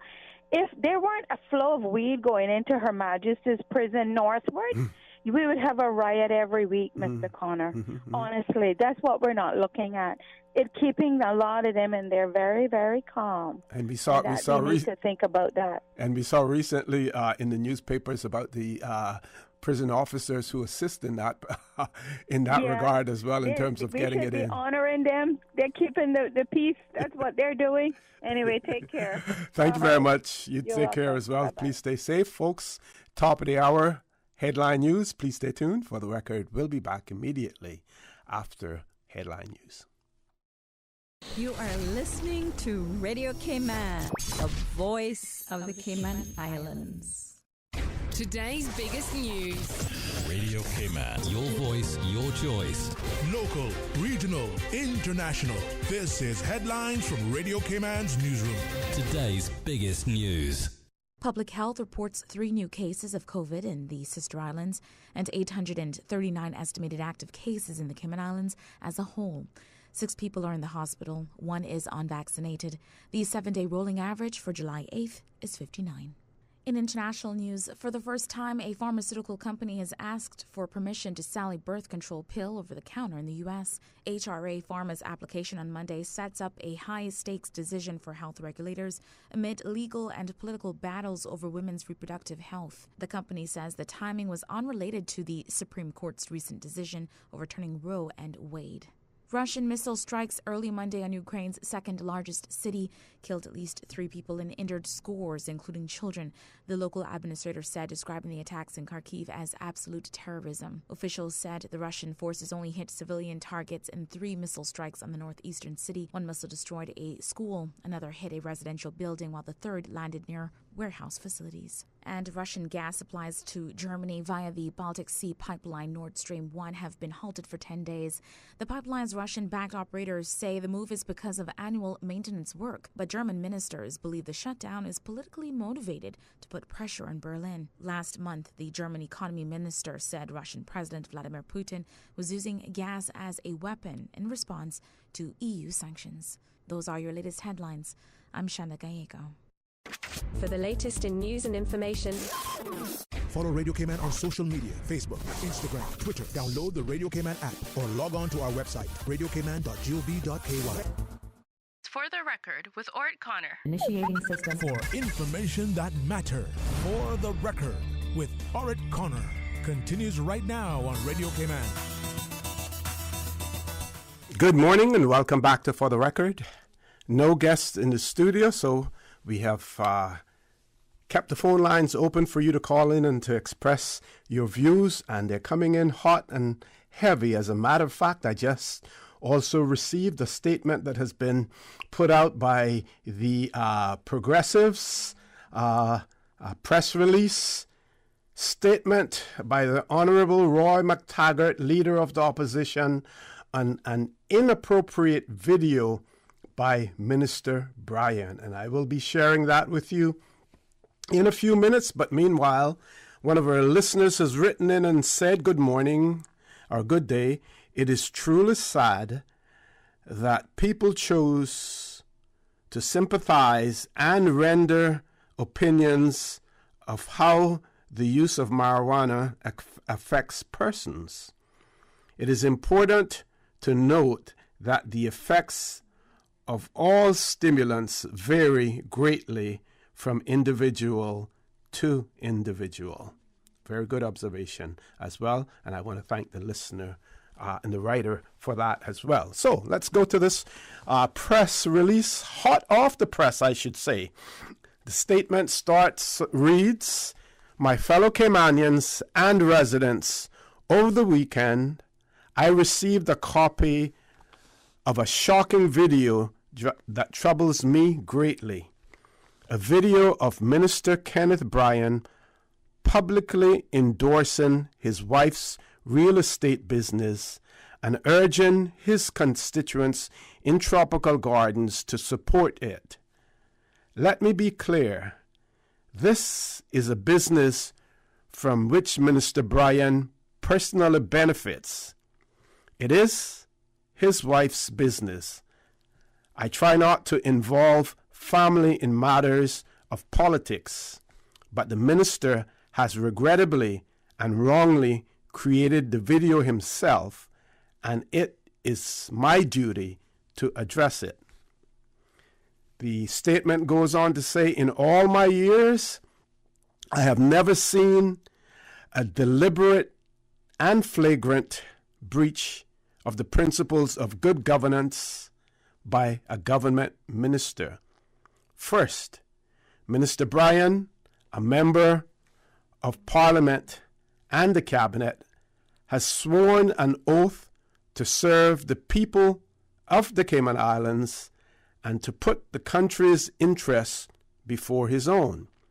Additionally, Minister Bryan has also agreed his government's ministerial code of conduct, which states in section 19, subsection 1, that, and the quote is, no minister should endorse in any media, product, or service,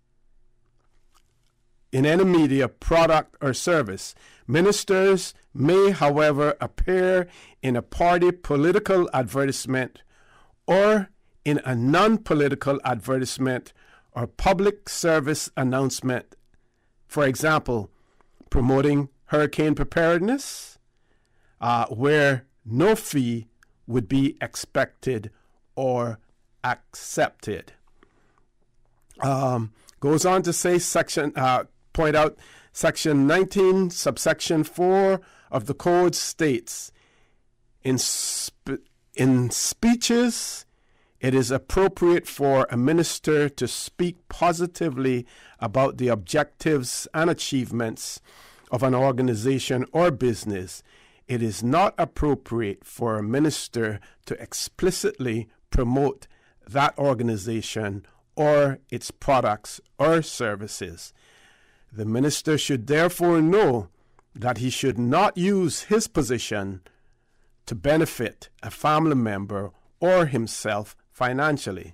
Second, Minister Bryan may have constituents in a similar line of business, and his endorsement could unfairly impact their business. Third, Minister Bryan has signaled his preferred real estate agent to businesses and individuals. This is a serious conflict of interest. Persons seeking to gain favor with the minister may feel bound to choose to use the person he has endorsed and may expect to receive a benefit in return. As the year has progressed, the Premier has faced several challenges regarding the behavior of some of his ministers, including Minister Bryan. Whilst the Premier may ignore the minister's billboards across Georgetown, which were erected without the necessary planning permission, he cannot ignore the real problem that this latest video presents. Again, this is all part of the release.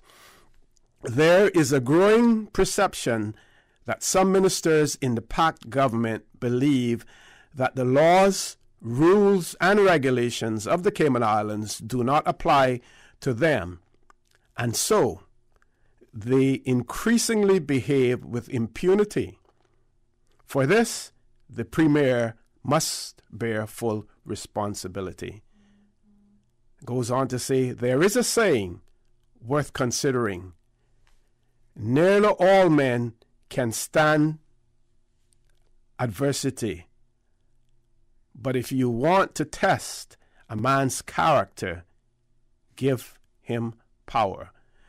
The release goes on to say, for the health of our body politics and for the country's sake, the Premier must demonstrate leadership and ensure that his ministers understand that role and responsibility. Ministers must conduct themselves in a manner that does not bring their office and the government into disrepute. Minister Bryan must immediately take down the videos, and he and Premier Patten should apologize to his constituents and the country for this most egregious conduct. And that is where the release ends. Like I said, this is coming from the Progressives. It's a statement made by the Honorable Roy McTaggart, leader of the opposition, and it says it is on an inappropriate video by Minister Bryan. Now, when I saw the video, I had my concerns as well, but chose not to express them at that point in time. But what I did have a thought about, and I think I may have mentioned it to Dr. McPhail off mic, off air, here in the studio on Friday as well, or I may have mentioned it to someone else. We see most administrations, most governments, and we see it quite clearly in the United States. Of course, they have the financial wherewithal and everything to fund specific offices. What we don't see in the Cayman Islands, what we don't know is whether or not we have an office that has to do with ethics, that renders and dispenses ethical advice, either when asked for it or even when not asked for it, in terms of what ministers and public officials should and shouldn't do. Of course, this statement here refers to the Ministerial Code of Conduct, and that is there. But do we actually have an office and an individual who has the ability and the power to opine on issues like this? Or if I'm a minister, to go to them and say, here's what I'm planning on doing. Does this breach any of the ethical codes that are in place?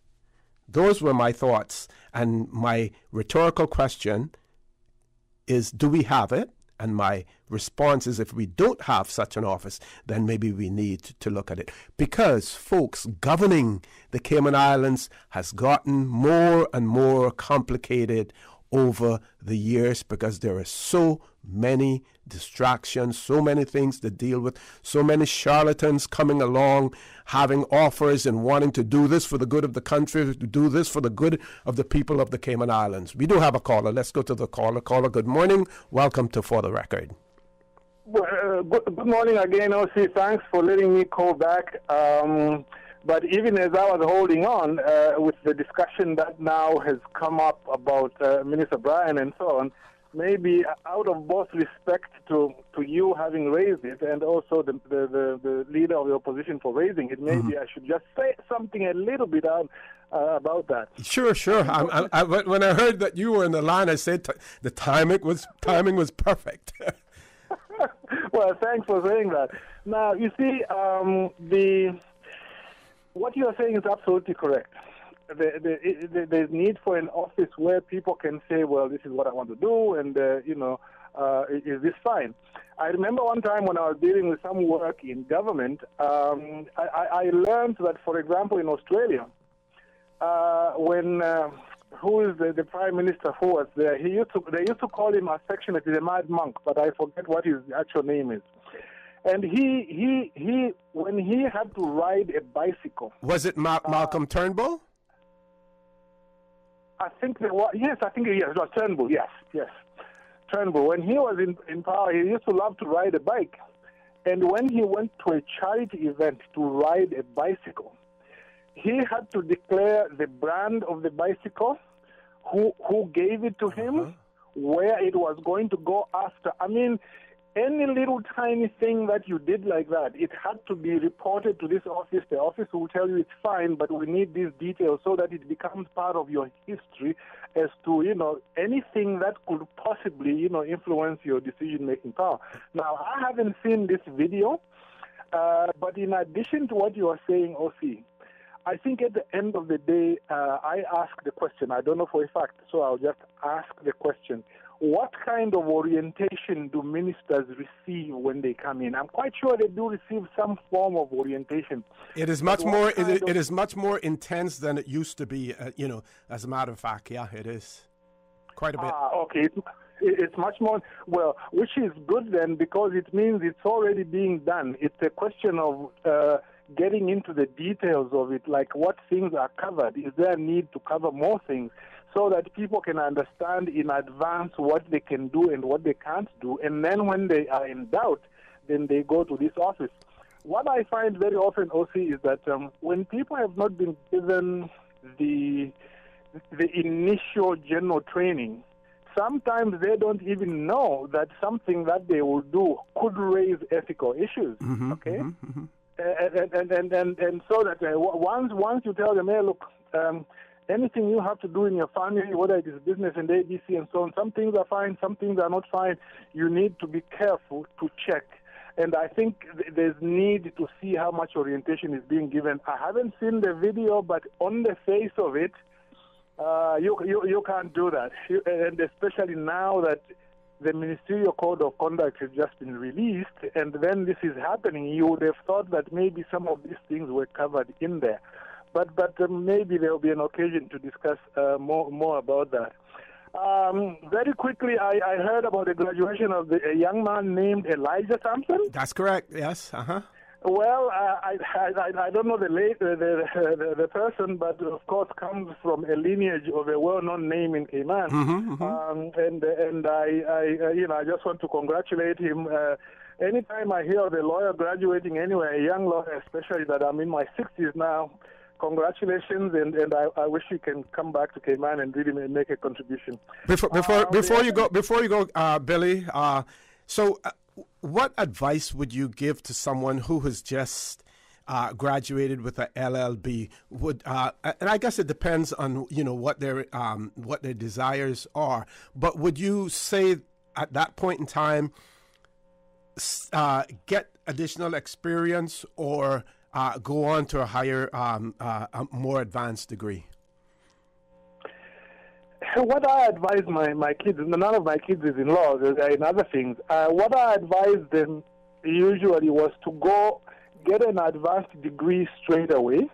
You will lose anywhere from a year to maybe up to 2 years, but at least that will be out of the way. Because what I found is that when you try to postpone your master's, it becomes difficult the older you grow, and then you get married, you got kids, and then the issue of going away to study again becomes a problem. Yes. So all I would say is you study it for a degree, you get called to the bar, because a law degree is virtually useless unless you are called to the bar. You get called to the bar, and then after that, if you like, you go to a master's. Be done with it, because once you are called to the bar and you've got a master's degree, there are so many options that you have. If you wanted to teach, for example, and you have a master's, that's all right. If you wanted to go into practice, that also will help you. Like, for example, if you do a master's degree, I don't know, in financial services or something like that, it might also help your practice. But I normally advise that you do your master's straight away after you get called to the bar. That way, then you are free later on. Very few people want to do a PhD, so that's what I would advise. Okay. But very quickly, there's a lady there who wanted to find out about my view about what was that? The situation in Sri Lanka, yes. Well, and there are a lot of people in Cayman, Dr. Steve Vaughan Carter, and a lot of others who could, of course, respond to that. I do not know what their constitution. Well, I know their constitutional system is somewhat British, like a more or less titular head of state, and then a prime minister as well. But all I can say about that is, at the end of the day, the problem they are having there is that their constitution didn't make it easy to remove office bearers once there was a problem. So they decided in the end to do a people power. But unfortunately, what the legal scholars have been telling us is that if you mount a coup and you illegally take over the government, your new government becomes the new legal government, but they will put political pressure on you to go back to constitutional rule. That's all I can say. Yes. Thanks for the time. I appreciate it very much. Thank you. Thank you very much, Billy, for that. Folks, we have to take a commercial break. When we return, I have one message that I received in relation to the what the Ministerial Code of Conduct here in the Cayman Islands, the body that it recognizes to advise on ethical matters within the government of the Cayman Islands. Please stay tuned for the record. We'll be back shortly. We think it's time you crossed over to a new vehicle. And with the Toyota Corolla Cross, now at Vant Motors, you have plenty of reasons to make the switch. The crossover body and hybrid engine is a sleek design in a sturdy structure with a spacious interior that opens to extensive cargo space. Stuck in traffic? The high-performance self-charging hybrid system automatically switches between gas and electric vehicle mode, helping you lower both fuel costs and carbon emissions. The Corolla Cross has full LED lighting inside and out, an integrated display audio system with energy monitor, and a dual-zone climate control system to ensure comfort for all. Test drive the new Toyota Corolla Cross Hybrid today at Vant Motors, Walkers Road. Make your house into a home. Welcome to Brand Source Home Gallery, your source for premium products and a premium experience. We'll design and install your dream kitchen with crafted cabinets complemented with elegant appliances. We'll fill it with quality houseware and cookware. Custom designed closet and storage solutions organize and beautify any area. And with the finest bedding, you'll get a perfect night's sleep knowing Brand Source Home Gallery has everything you need to make your house a home. Since 1993, Rotary Central has worked diligently each year to provide quality bus shelters to our community. A traveling convenience to our school children, the elderly, young people going to work, guest workers, and visitors using the public bus. We, Rotary Central, help you, our advertisers, make it happen. Your marketing dollar travels a far way. Positioning your message, your product, your services, your presence in over 83 bus shelters. Every dollar you spend, every advert you place helps to build another bus shelter, providing modest comfort for Cayman travelers. Reserve space now on the only billboard medium in the Cayman Islands. Email rotaryshelters@gmail.com. rotaryshelters@gmail.com. The Bus Shelters, a partner in community convenience. Another inspiration program by Rotary Central Cayman Islands. Your Radio Cayman 6 p.m. news, Monday through Friday, is brought to you by Logic. Your life connected. For the record, with Ort Connor. Initiating system. For information that matter. For the record, with Ort Connor. Continues right now on Radio Cayman. Good morning and welcome back to For the Record. No guests in the studio, so we have an open line for you to call in if you have any questions, comments, or observations to share with us as well. So one of our listeners has written and said that the Ministerial Code of Conduct for the Cayman Islands appoints the Cabinet Office as the body to advise on ethical matters. And I would imagine that if the Cabinet Office has been appointed based on the legislation, that then they would certainly have the relevant post in the Cabinet Office with the relevant expertise and knowledge to be able to give that advice. Now, it's usually you would have someone who may have legal training or in the legal profession who has a concentration on ethics. That would be my take in relation, to that. I'm waiting for when we get the opportunity to take our next commercial break, which will be a while, to actually go on to check the Ministerial Code of Conduct to see what it says in relation to that. Now, meanwhile, just some history for you, some information for you on the Ministerial Code of Conduct. Cayman Islands Ministerial Code of Conduct was approved by the Cabinet on Tuesday, the 27th of July, 2021. So, approved by the PAC administration, says that this Code of Conduct reinforces the PAC government's commitment to be people-driven, accountable, competent, and transparent.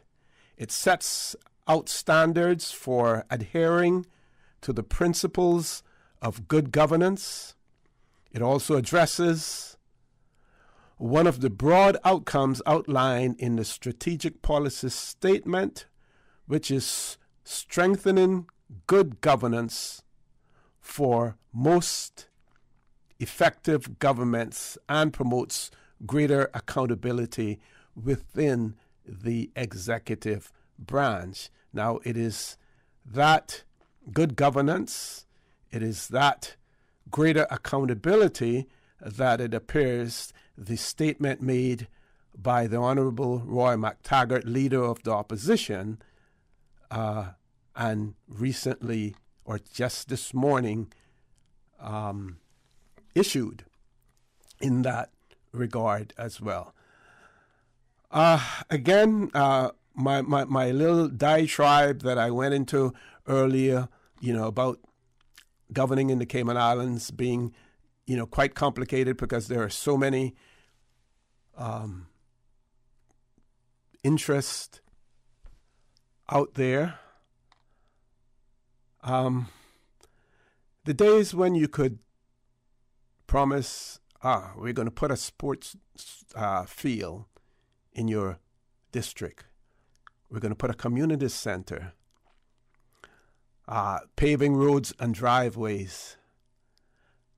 In this day and age, that only goes so far because things are much more complicated. They're much more urgent when it comes to fulfilling the needs of the populace of the Cayman Islands. And remember that the needs of the populace, they go way, way, way beyond just edifices, just buildings or financial assistance. The quality of life is important, as well. That is important to all who live and work in the Cayman Islands as well. So I also advise, and this is for the benefit of our listening audience who may have an interest in the Ministerial Code of Conduct in the Cayman Islands. It says that Section 5, subsection 3 is one place that it can be found, and also Section 6, subsection D as well. Okay. While I'm on to that subject, and those within the legal profession, the legal minds, and with the legal qualifications as well, here's another issue that needs to be addressed. And, well, some people may say, well, OC, you asking these questions, and you were Cabinet Secretary at one point in time. Yes, I was Cabinet Secretary up until, 2011. Things have changed considerably since then. But those of you who may live in subdivisions, depending on when those subdivisions were created, there was land designation that was legally referred to as LPP, Lands for Public Purpose. Now, based on some conversations that I had over the weekend and some documentation that I was made privy to, it appears that in some subdivisions in the Cayman Islands, developers or their real estate agents would have sold those LPPs, lands for public purpose. Government would have collected stamp duty on those lands, may have been resold again and resold again. At some point in time, some of the owners or the owners of that property would then apply to the planning department for planning permission to build on the property, only to discover that the designation LPP, lands for public purpose, had been placed on it. Now, this individual would have purchased the property via a loan from a financial institution. And you know, when financial institutions lend you money, they want to make sure that every I is dotted and every T is crossed. And on that particular document, nothing indicating that it was LPP. But at some point in time, somewhere within the government, that became placed on it. Now, in talking to persons, I am now made to understand that when some of these designations, the LPP, was put on property, it was not necessarily recorded by government. That is government's fault. Now we see persons having to pay lawyers' fees and everything else. Their investments, they have paid off the financial institution, their loans, and when they have attempted to get permission, they are told you can't do it because this designation is on there. When the designation was not on there prior to that. Whose responsibility is this? How does that individual now get redress from government other than a letter saying that we have now decided that we're going to remove that LPP designation from your property, we're going to put it on other Crown property, and this will release your property and allow you to do not whatever you want to do, but what you propose to do with it, and also maybe increase the value of it. Meanwhile, that person has spent thousands of dollars, has followed instructions that were given prior in relation to seeking the surrounding landowners' permission to be able to have that LPP designation removed, even traveling all the way over to the BRAC to talk to a landowner over there. When all of that was done, then nothing was still done about it. And then on the 29th of June of this year, they receive a letter from the government saying that we're going to remove it now. How does this individual get redress? How do they get reimbursed all of the money that they have had to spend on this property? No fault of their own, no fault of the financial institution, but apparently some error or some dragging of feet within government because they chose to put the designation on the property years after the development had been the land had been developed. Big question on that, but we have to take a commercial break. Folks, please stay tuned. For the record, we'll be back shortly. At Doctors Hospital, we know life happens, and usually when you least expect it. So when unexpected medical issues arise, you need quality care close to home. Located in the heart of Georgetown, our accomplished team of physicians and medical staff treat minor urgent conditions such as migraines, chest and abdominal pain, shortness of breath, burns, broken bones, open wounds, and more. 24 hours, 7 days a week with no appointment necessary. Peace of mind is important when life happens. At Doctors Hospital, we're always here just for you. Need to speak to someone? Call 949-6066. The Chamber of Commerce Training Center's Workplace Essentials course focuses on providing the knowledge, skills, and attitudes your employees need to succeed, elevating your company far above the competition. Topics include basic accounting, communication skills, management training, and excellence in Excel. Make the Chamber Training Center a partner in your business success. Call the Chamber today at 949-8090 or visit caymanchamber.ky for further information. Tune in every Monday through Friday at 12 p.m. for Radio Cayman's Midday Newscast. Radio Cayman, the People's Station, your trusted official source for the latest news. The 12 p.m. news is proudly brought to you by Health City Cayman Islands. World-class healthcare within your reach. For the month of July, the Needs Assessment Unit will hold their district visits as follows. Friday, July 1st, 10 a.m. to 1 p.m. at the West Bay Public Library. Friday, 8th July at the East End Civic Center. From 9 a.m. to 11:30 a.m., NAU will be serving clients from East End, and from 1 p.m. to 3 p.m., they will serve clients from North Side. Friday, 15th July, the Needs Assessment Unit will be in Bodentown from 10 a.m. to 1 p.m. at the Bodentown Public Library. And on Friday, 22nd July, NAU will hold a district visit in West Bay from 10 a.m. to 1 p.m. at the West Bay Public Library.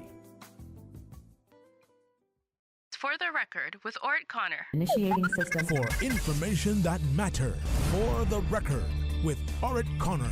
Continues right now on Radio Cayman. Good morning and welcome back to For the Record. No guests in the studio. So, getting back to my conversation that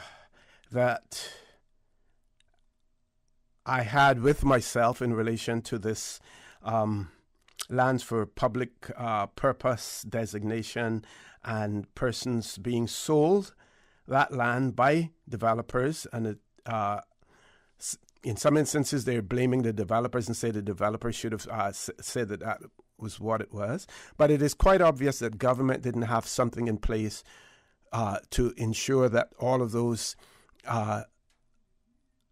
parcels that were designated as LPP were properly registered, properly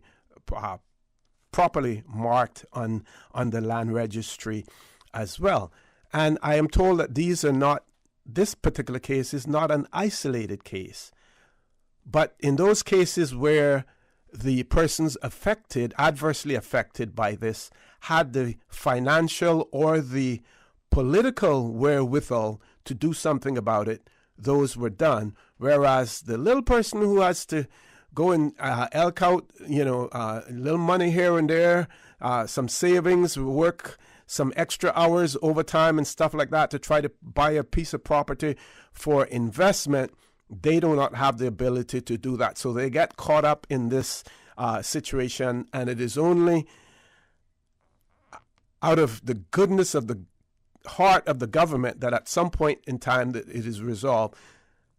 This particular individual was so skeptical about the government decision that they weren't even trusting what was put to them in writing in terms of what was being done to resolve the situation, because they had so many bad experiences in the past, including appearing before the Central Planning Authority, having all Central Planning Authority members who knew the individual, who knew the person personally, having to recuse themselves from the decision, and this individual, without any legal representation, having to face hostile members of the Central Planning Authority in relation to trying to get this LPP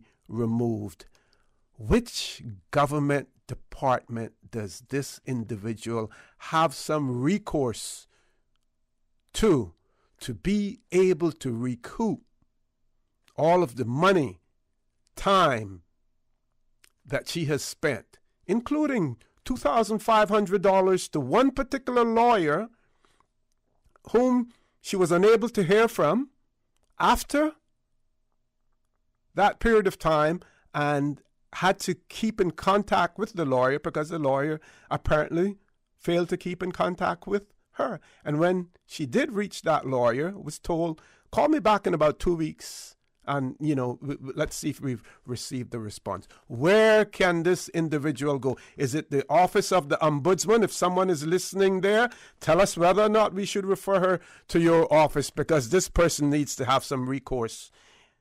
In addition to the fact that government has now relented and said that they're going to remove the designation from the property LPP so that she can develop it, it shouldn't end there. 2 callers, let's go to the phone lines. 3 callers, I'm told. Let's go to the phone lines. I think I've said enough, but if I have to say more, I certainly will not hesitate. Caller, good morning. Welcome to For the Record. Good morning. Good morning. Morning, Nosi. Good morning. How are you? I'm trying to be good. So this issue with the LPP has often been, I believe, buried in a cloud of lack of knowledge. I say that because one thing you haven't mentioned as well is the personal responsibility of the individual to do their due diligence, because when a subdivision is drawn up and get planning approval, it has to, when it is all finished, complete and thing, it has to be registered with the Lands and Survey. Yeah, and they had that Lands and Survey, the title stamp with the official stamp, and on those documents, I have seen them, there was nothing on there indicating that property was LPP. It was put on there after she made an application to planning, or during the course of the time when she made an application for planning to put a structure on the property. That's when it was put on, caller.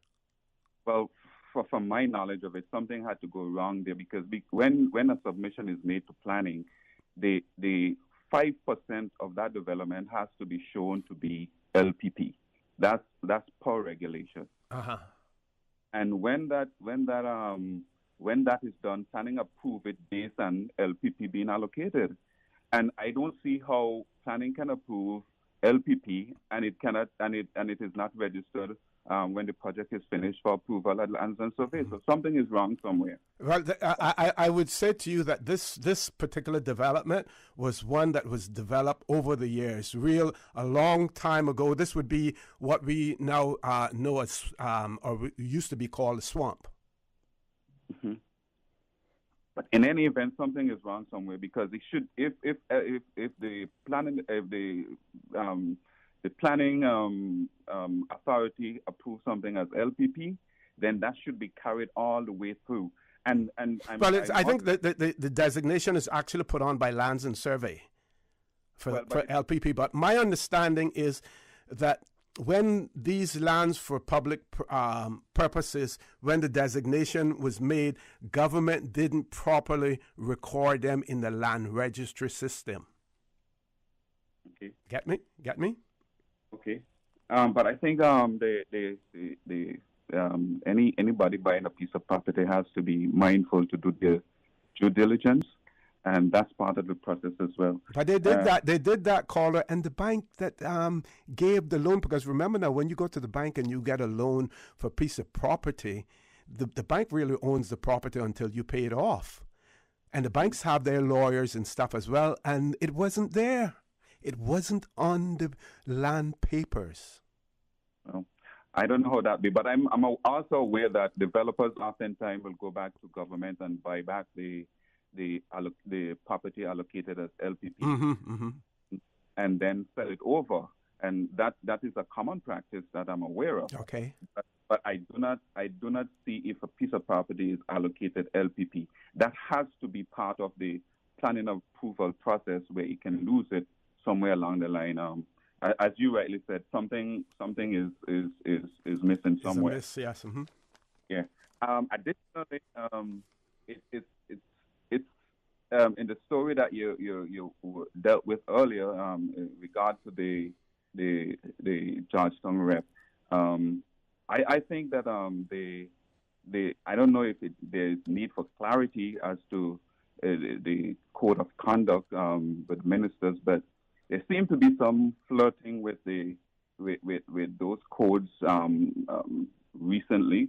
Because you see a number of billboards, you see a number of videos, and one wonders if there is a need to I don't know whether it's like you suggested, an ombudsman, some understanding by the ministers, especially the new ones, to understand the code of conduct governing their behavior while in office, because things can go downhill pretty quickly. Mm-hmm.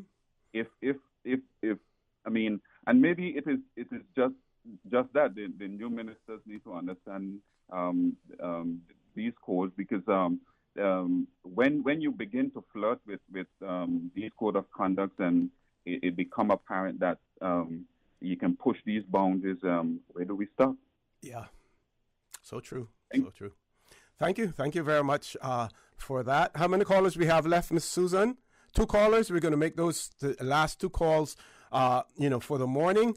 Don't have enough time before we take the commercial break. So very quickly, I will tell you what subsection 5(3) of the Ministerial Code of Conduct says. It says the Cabinet Office, on behalf of the Governor and the Premier, supports ministers in identifying and managing conflicts of interest that may arise in relation to their portfolios or other ministerial responsibilities.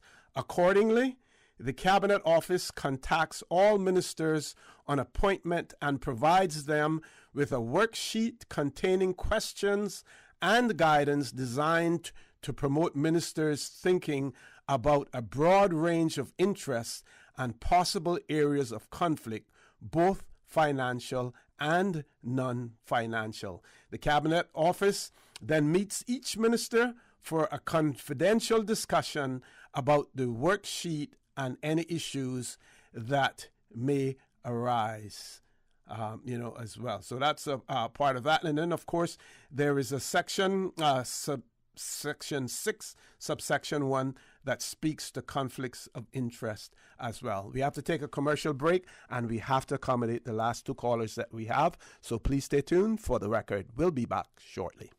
JN Money touchdown. Send the money now. Reach wow. You say you need some money. JN Money, I can send it in a hurry. Get through quick when you come collect your cash, or use a money card and swipe it in a flash. Send funds to any bank, yeah. Pay your bills quick, yeah. Low fees, you know what it, yeah. JN Money, we are pick, yeah. Send and receive funds at any JN Money location. It's fast, affordable, and convenient. Money touchdown with JN Money. Send funds to any bank, yeah. Pay your bills quick, yeah. Low fees, you know what it, yeah. JN Money, we are pick, yeah. Call 345-945-2014 for details. Available at JN Money locations across the Cayman Islands. Hi, I'm remodeling our bathroom. I have a few questions. Sure. What are some ideas to make my bathroom feel larger? How do I know if I'm picking the right vanity? How do I choose a new toilet or a new countertop? Also, the lighting is terrible. Can I put a window or a skylight? And do I really need an exhaust fan? You've come to the right place. At Brand Source, we custom design kitchen and baths, and our talented design team can help answer your questions. Whether you're looking for a modern, functional family bathroom or a luxurious personal retreat, we'll help create that beautiful space that makes your home yours. And if you're in a rush for a new look and have a limited budget, our ready-to-install bathroom vanities, built with solid wood and countertops of the finest materials, are a quick and easy remodeling solution. For the very best in custom-designed kitchens and baths, visit Brand Source Home Gallery on Dorsey Drive, Industrial Park, Cayman's Kitchen and Bath Center. Stay clean, stay safe, hey man. Reflections sells gallons of sanitizer for only $25. Buy 2 clip-on sanitizers for just $5. Reflections has the best KN95 masks or reusable cloth masks, and you can get 2 for only $5. Blue surgical masks and face shields are available for children and adults, as well as 10 and 50 packs of black surgical masks. Volume discounts available at Reflections, Jose's Rubus, Reflections Hemp and Tobacco, all 5 Liquor for Less locations, and Food for Less, open 24 hours every day. Don't miss the Liquor for Less incredible priced better markdown. Hundreds of fine from $2.99. Cases of ice cold below wholesale prices. Save $10 off liters of absolute exclusively at Liquor for Less. Prices so low, we can't say them on the radio. Tune in Monday through Friday at 7 a.m. and 10 p.m. for the Daily Sports Report, covering local, regional, and international sports. Proudly brought to you by Dr. Wayne Porter, offering a full-service dermatology and dermatological surgery practice. Call 946-9020 to book your appointment today. For the Record with Ort Connor. Initiating system. For information that matters. For the Record with Ort Connor. Continues right now on Radio Cayman. Good morning. Welcome back to For the Record. Very quickly, we have been informed that Mr.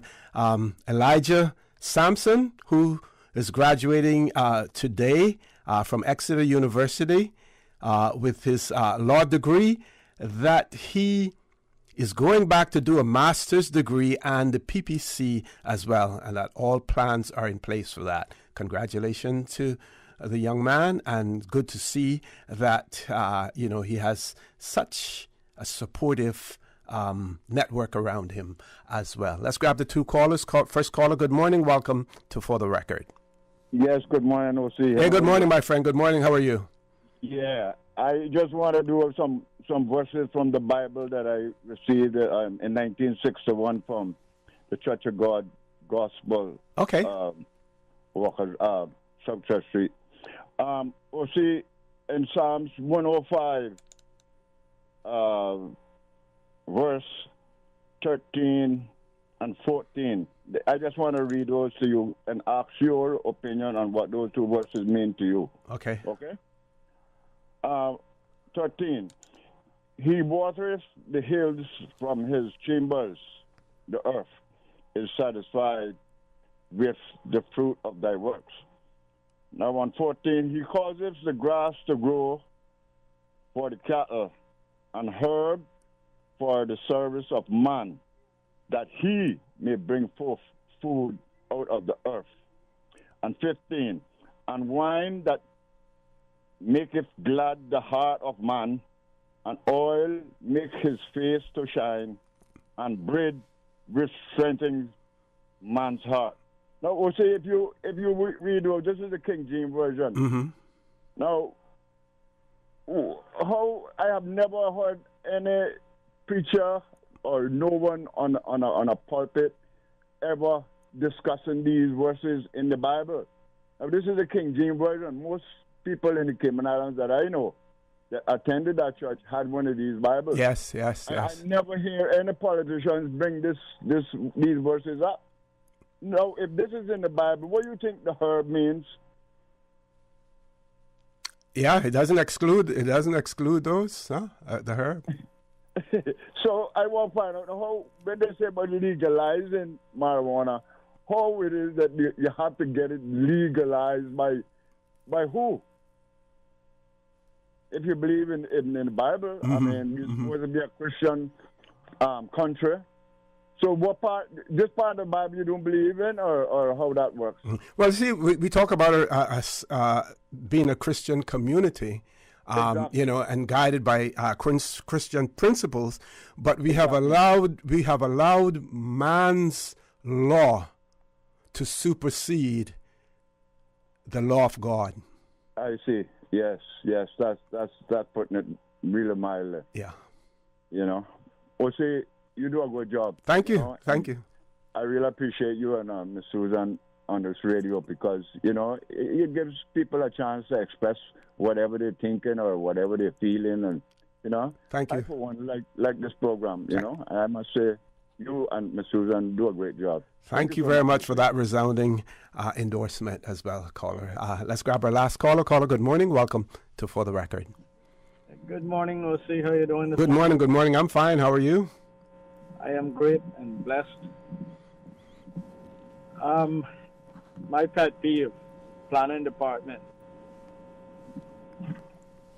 O.C., I don't even know where to begin, because it seems as if that department has been given power to abuse people. And I see it broadly. They have been given power to abuse people. You can have an inspection today, and you have one tomorrow, and it's like night and day. Same inspector, same everything, same notes on plans, same everything. One get approved, the other one get disapproved. It is ridiculous what is going on in that department alone. You call there, you ask to speak to an individual, or they're on vacation. Well, could I speak to the person next to them? Or we don't have one. So you got to wait then for that person to come back from vacation. What if that person drops sick or drop dead? That means nothing goes on. I think Haroun has to do better, and the minister has to look into it. It is ridiculous. We, the people of the Cayman Islands, are paying top dollar in this country and getting nothing for it. It is time it stops. I am tired and fed up with it, and I am going to continue to voice it until I see change. Mm-hmm. The Minister J needs to step in. He's been doing a great job, but he needs to step in and do something to the planning department. And also the premier, who is head of the chain, needs to see about it. It is ridiculous, ridiculous, ridiculous. You can't call that department and get a straight answer either day of the week. And you can speak to the same person, or you can speak to 10 different ones. If you speak to 10 different ones, you get 20 answers. It is outrageously ridiculous. Okay. Caller, want to thank you. Thank you very much for that. I have a few WhatsApp messages and emails that I need to share with you as well. This person says, good morning. I haven't seen the video for which Roy refers. However, I agree that members of Parliament have to watch their conflicts of interest. But it amazes me how concerned the opposition is now in respect to these matters. I wish they had these same concerns when they were in power. So that's that listener's remarks on that. So I'm going to share with you now what subsection 6, subsection 1 speaks of the Ministerial Code of Conduct speaks to. And I'm sure that, the leader of the opposition is scheduled to be on For the Record on Wednesday, God willing. I think they should be here, so I'm sure they will have more to say about this. Section 6, subsection 1 reads, a possible or perceived conflict of interest may be pecuniary or non-pecuniary. A possible or perceived conflict of interest may be direct or indirect. Ministers must consider all types of interest when assessing whether any of their personal interests may conflict with or be perceived to conflict with their ministerial responsibilities. Conflicts of interest should be recorded by the Cabinet Office on a register and actioned as required to comply with relevant acts. Now, in terms of pecuniary interest, it talks about that. It says pecuniary interest are financial interests such as assets, debts, and gifts. A pecuniary conflict of interests may arise if a minister could reasonably be perceived as standing to gain or lose financially from decisions or acts for which he or she is responsible, or from information to which he or she has access. A pecuniary conflict of interest could, for example, relate to values of land or shares that a minister owns, or the turnover of business in which a minister has an ownership interest. Then, under the heading Interest of Family and Connected Persons, a possible or perceived conflict of interest arises if people close to a minister, such as a minister's family member or other connected persons, might derive or be perceived as deriving some personal, financial, or other benefit from a decision or action by the minister or the government.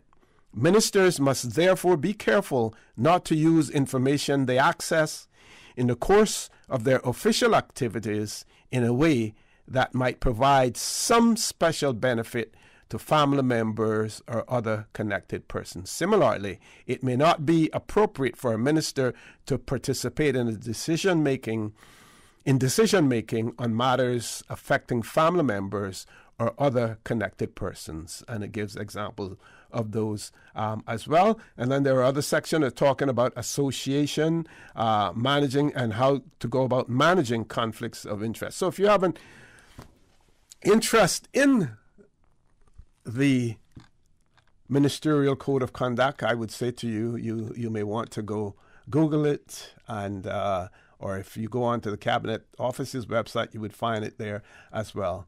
But no doubt there will be more discussions on this particular issue going forward as well. And one wonders, we hear about advisors within government coming from the private sector who are there not as public civil servants, but there as political appointments or political employees. Where are they in relation to this advice being dispensed? Or maybe they weren't consulted when such decisions were made. Anyway, folks, I want to thank you all for allowing Radio Cayman, and by extension For the Record, into your homes, into your vehicles, as you traverse the busy roads of the Cayman Islands, into your places of work, wherever that may be.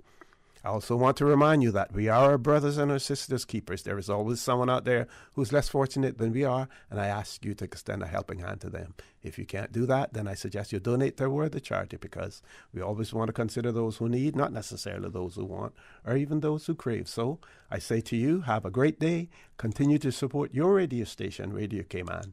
Join Sterling Dweeny Banks at 12:15 for Talk Today. And as usual, we ask the good Lord to bless these three beautiful, wonderful Cayman Islands.